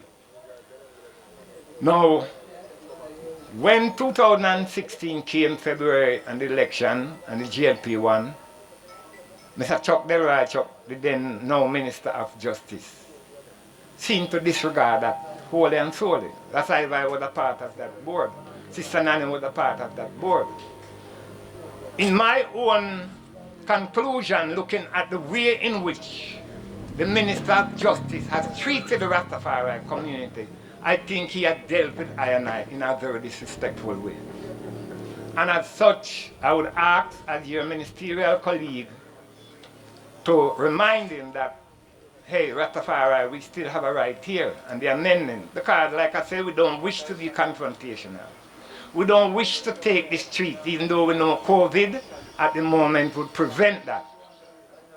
But COVID will not be here forever. And I say we don't wish to be confrontational, we don't want to take to the street to demand. We wish to have dialogue, continuous dialogue with the government so that we can reach amicable, peaceful resolution that everyone can be respected, whether you are a Rasta, whether you are a Christian, whether you are a Muslim, whoever you are. But for I and I to continually to bear the brunt of the persecution for ganja. When you look at people coming over, like I say, I've been on the board for almost 6 years, so I know the type of investors that come in. I know the type of investors here in Jamaica that are involved in the ganja, in the medical ganja business.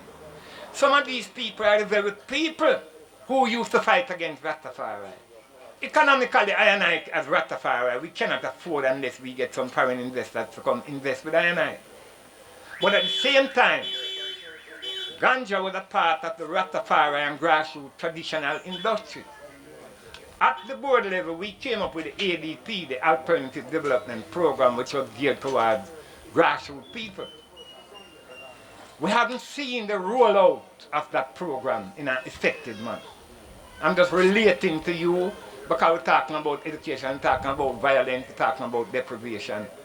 A lot of our youth today, who rather than resorting to the gun and criminal activities, they have gone to plant herb. It is not easy to plant herb. I plant herb.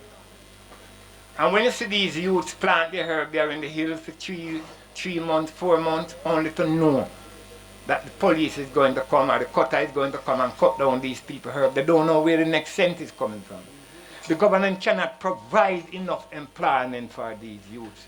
Let us be wise, Mr. Chan, as government and as people, that we can live together with respect, ensure and guarantee that the people who have suffered for this ganja industry have a part to benefit meaningfully from this ganja industry that they have suffered from.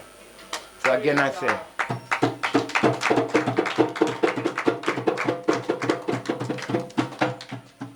give thanks for being here and give thanks for you being here, Mr. Chang. Rastafari brethren, sister, I will Selassie, I will. Thanks, Aya. Yes, Ras Ayavi saying it in no uncertain manner. Some very important points raised by Ras Ayavi. Sometimes we have to look back at all these things, absorb all that was said, and that we can comment on all these things, you know, and see what is the next step. But some very important points Ras Ayavi raised, in the last one.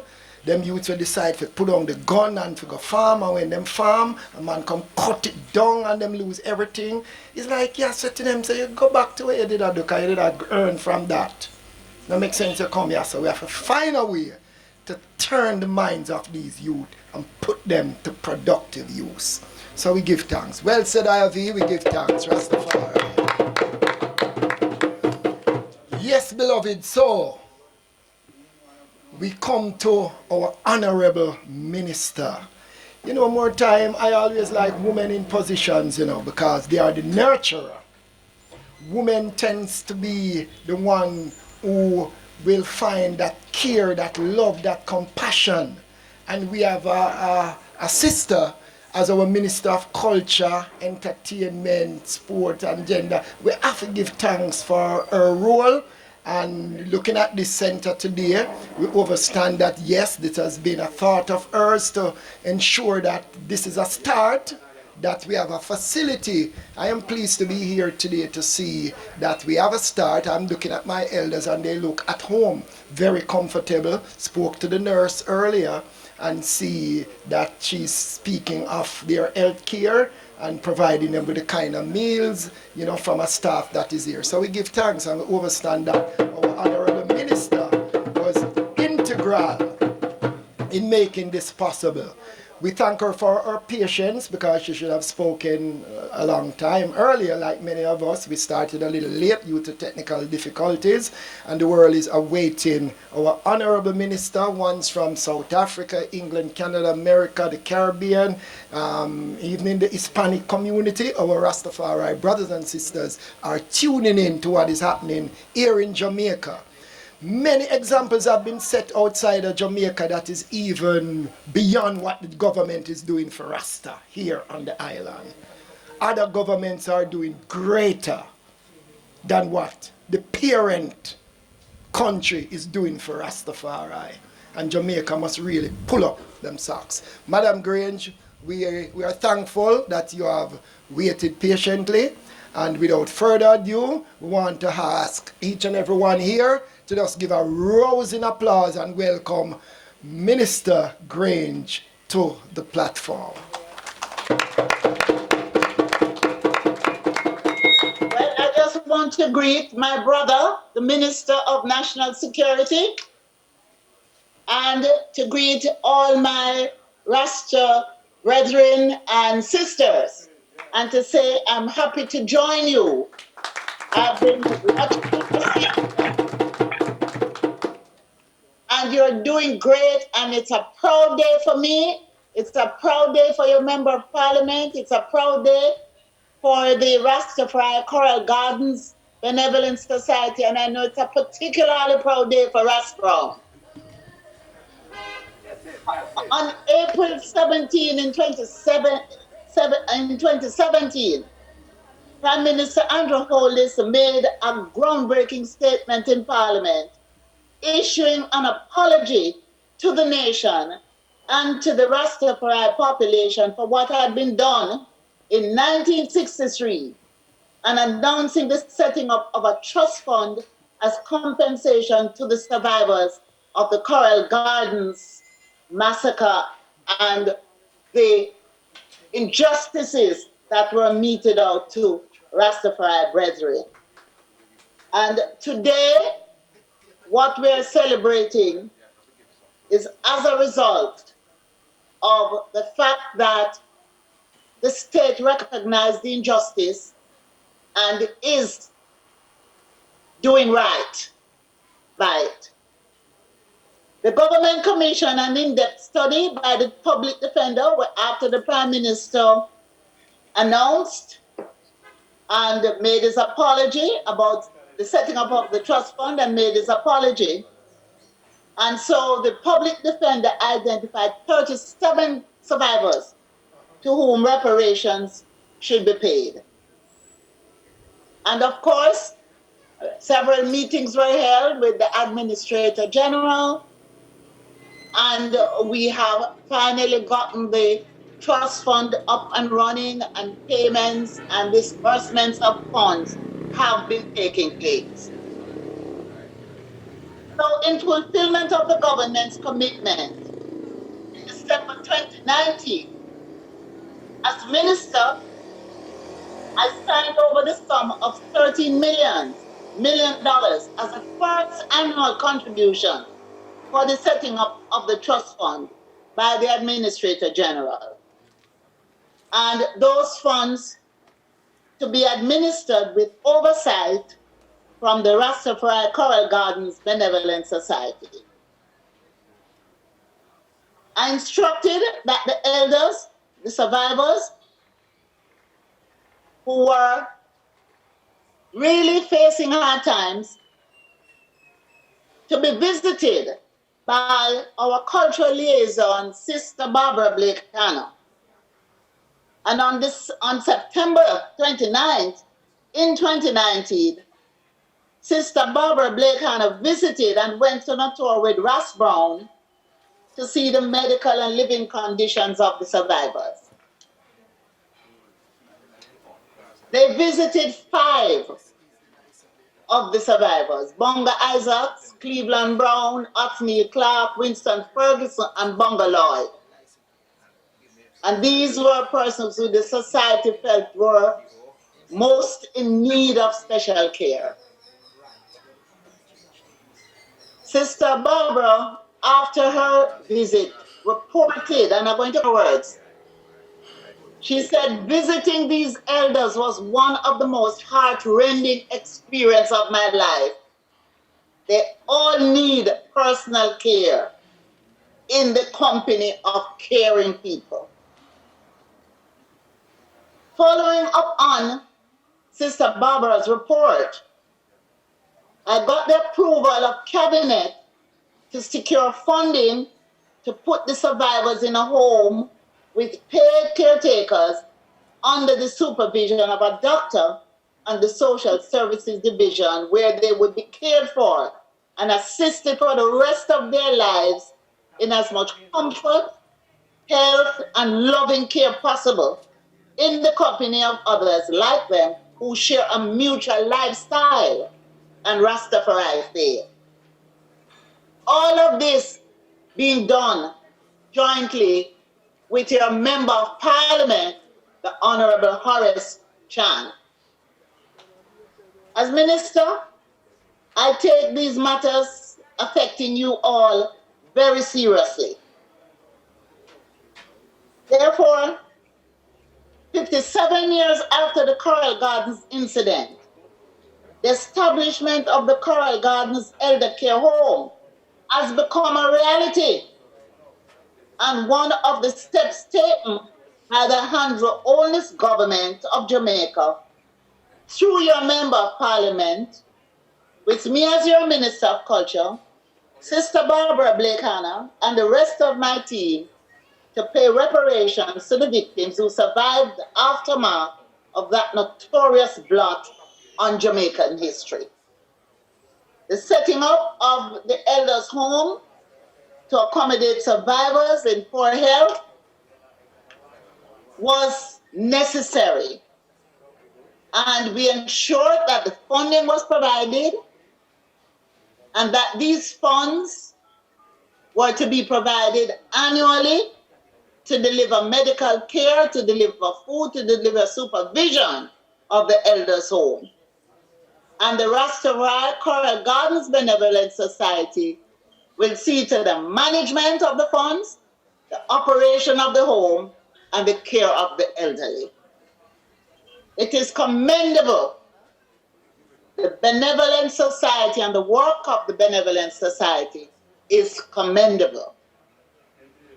So, Minister Chang, your MP, has identified a home, a property with a building on it, which is to be renovated, refurbished to provide a permanent home.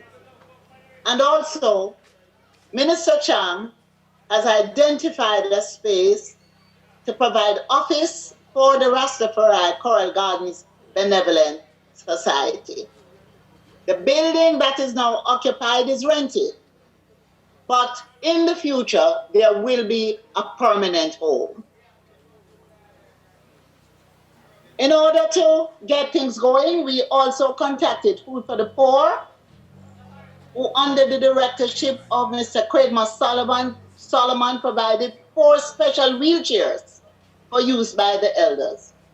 We got furniture from private donors and furnishings provided by the Ministry of Labor and Security, and in addition to what was purchased through the budget. And so I want to say to the Benevolent Society that you must continue to use the funds wisely to secure all that is necessary to make the home fully operational. There's been a lot of work, but I know it has been worthwhile and much appreciated by both the elders resident there as well as the Rastafari community. My only regret is that COVID-19 prevents me from being present at the opening of the elder care home to meet all the elders and their caretakers and to see what has been done with the resources provided. I continue to be kept informed of developments by Ras Brown and also Sister Barbara Blake Hanna. And I intend to pay a visit as soon as it is possible. In the meantime, I express my thanks and appreciation to all. Special commendation to the Benevolent Society. Special commendation to my brother, your Member of Parliament. Special commendation to all those who have worked very hard to make today a reality. I really want to specially thank Sister Barbara Blake Hanna and Ras Brown and all the officers of the Benevolent Society, and to say I'm here for you. Call me anytime. Reach out to me anytime. And every time I will be here for you. God bless you all. God bless you all. Peace and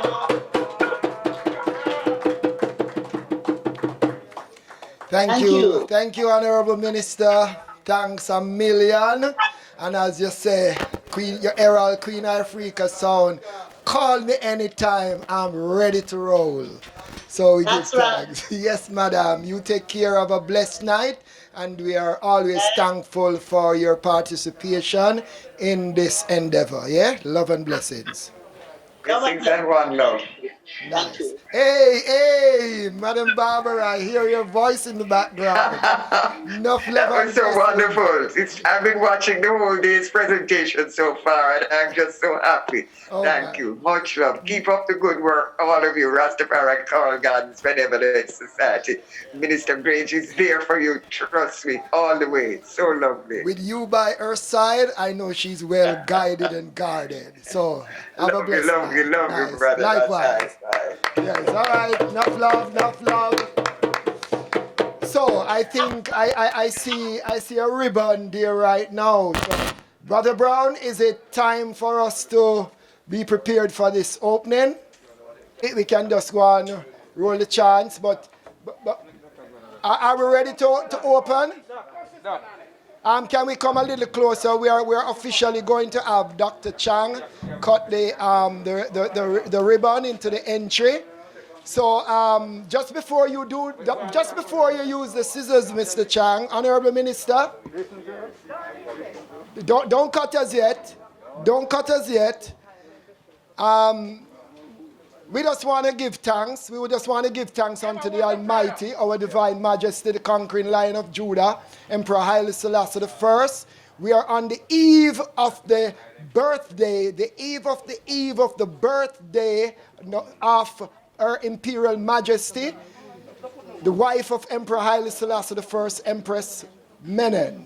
She was a great philanthropist. She would have been elated to see something like this manifesting in the care of our elders. So we do give thanks. We give thanks to the Almighty for His blessing, for bringing I and I here today. We give thanks for all those who participated in making this effort a reality on this special day, the 1st of April, 2021. I and I ask of the Almighty to just give us guidance, give us the wherewithal, give us the insight, give us the resources needed that we will move from this temporary home into a permanent home where our elders, while in exile, can be nurtured and comforted. This and more we ask in thy mighty, thy thunder rebel and thy praiseworthy name. Higzia Bir Kadamawi, Haile Selassie I, the King of Kings, the Lord of Lords, the conquering Lion of the tribe of Judah. We declare this facility open on this day.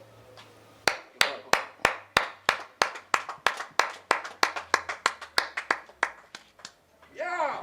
Rastafari. And Dr. Chang has, cut the ribbon and declare the center open. We trust that the work of the Coral Garden Benevolent Society, the Rastafari Coral Garden Benevolent Society, will continue to bear fruits. We trust that our government reps will continue to do what is duly due to Rastafari. And, we do give thanks. We give thanks for this day. We give thanks. The fruits has been maintained. So the chant peace and love must be heard. It's part of Rastafari. As our security minister said earlier, Rasta had set the tone for this love and oneness. Remember peace and love in schools. Rastafari gave these words to our community. Yeah, peace and love. So Madam Grange request peace and love. So drummers, get ready. Congo man say peace and love. And love I bring to you. Peace and love. I'm being multitask at the moment. So see with us, we're gonna get the chant going. Congo. Peace and love I bring to you. Peace and love. In all the communities where we have violence. Peace and love. I say peace and love. I say peace and love I bring to you. Jah, peace and love. Rastafari say peace and love.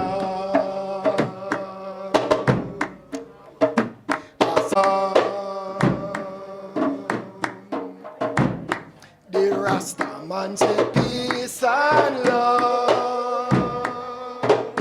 Only love can conquer. The Rasta man say peace and love I bring to you. Peace and love. Listen to one here again. One perfect love is to open the door.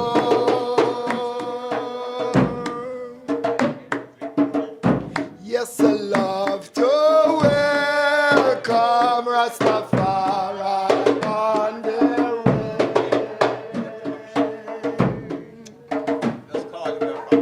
For the black man's sins are all forgiven.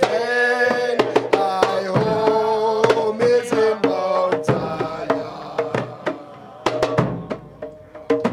Only perfect love is to open the door.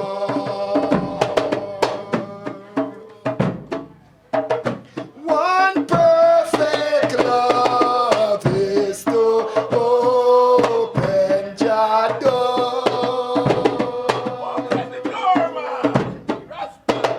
Yes, I love to welcome Rastafari on the way. For the black man's sins are all forgiven. Ay, ay, ay, in the Mount Zion. One perfect love is to open the door. One perfect love is to open the door. Yes, I love to welcome Rastafari on the way.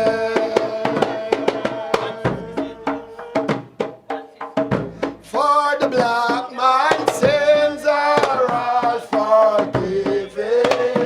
Ay, ay, ay, in the Mount Zion. It is a perfect love is to open the door. At this time, we're going to call forward our beloved sister who is going to do the vote of thanks. So all ones who are here, you'll be able to listen as our sister come forward to do the vote of thanks. Rastafari. Greetings. Jah Rastafari. We give thanks for the now, for the togetherness in honoring our ancestors and in being able to care for our elders. We, the Rastafari Coral Gardens Benevolent Society, thank all of you for taking the time out to be here physically and on cyberspace at this historic moment, the opening of the Rastafari Elderly Care Facility.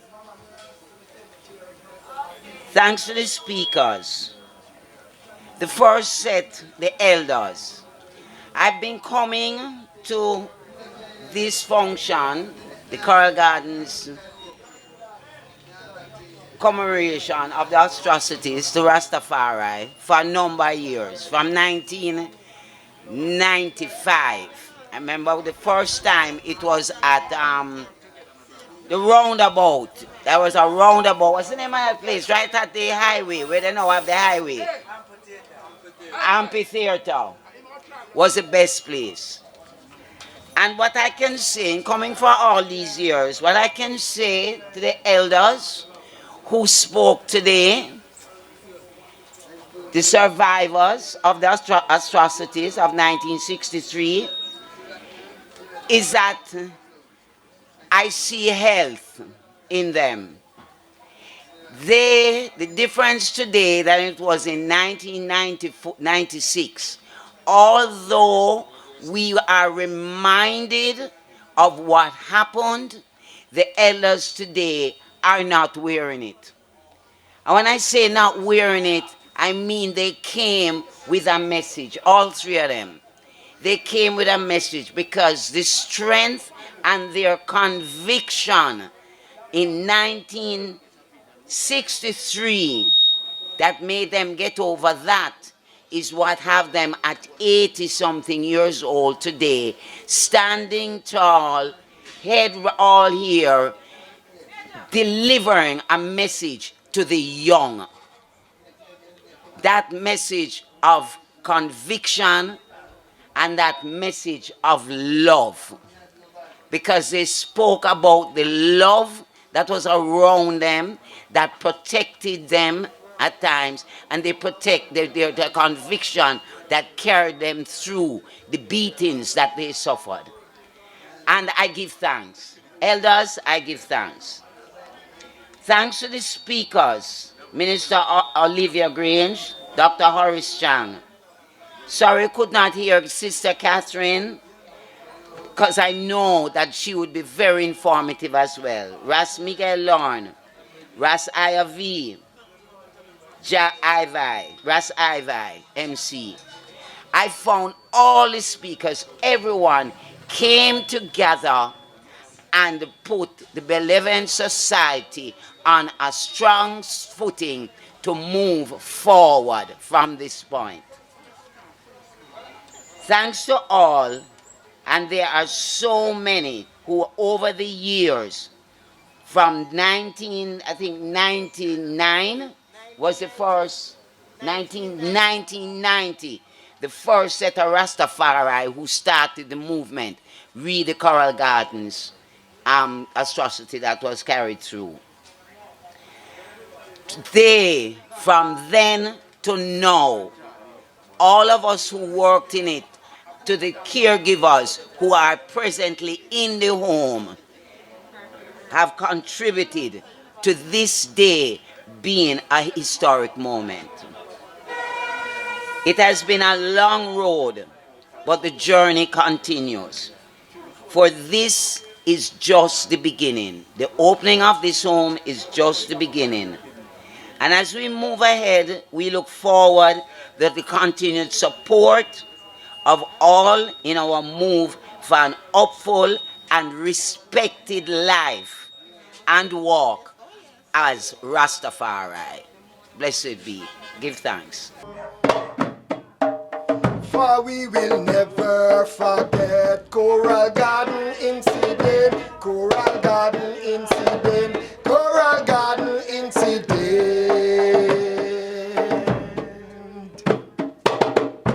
We will never forget Coral Garden incident.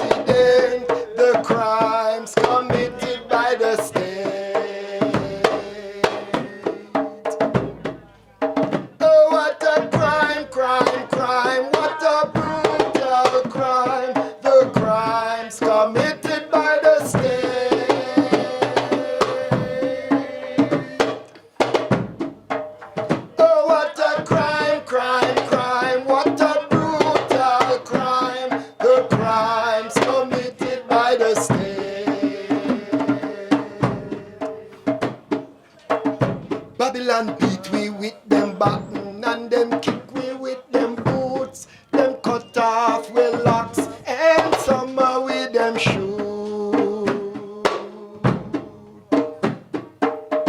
Say the order of the state when the jails could hold to put them in the cemetery at Bow.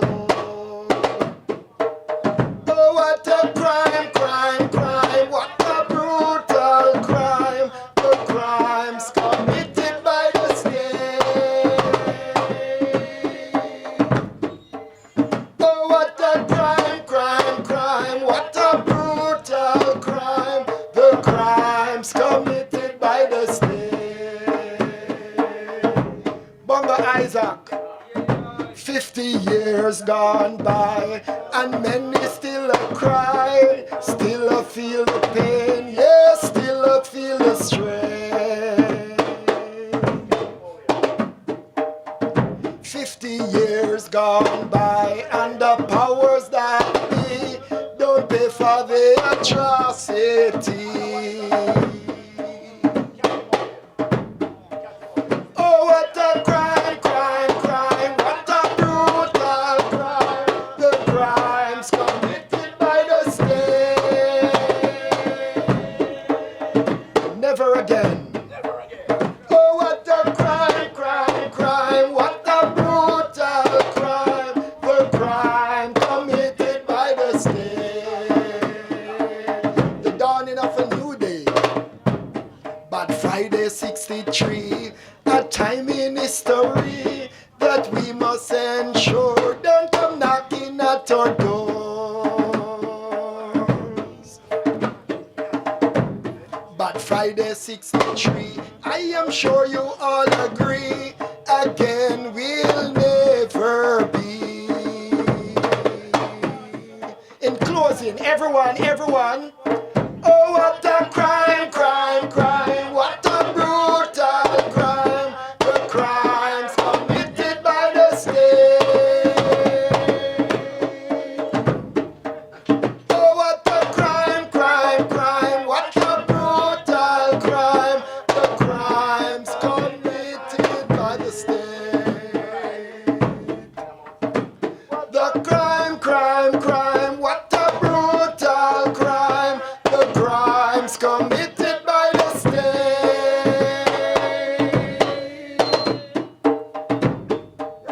Oh, what a crime, crime, crime, what a brutal crime. The crimes committed by the state.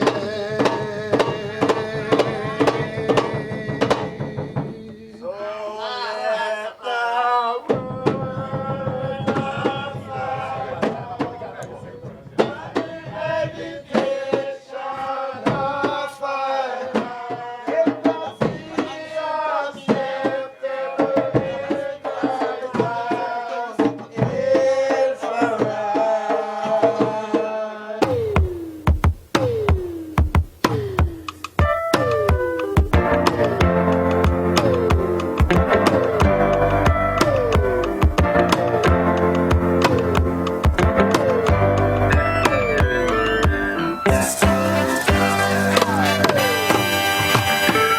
stop that train, I'm a leaving.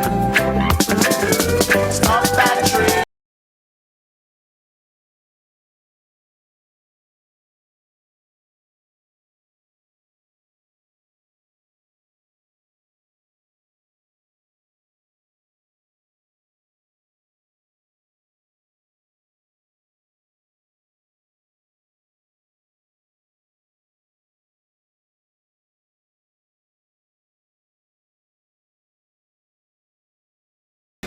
Season.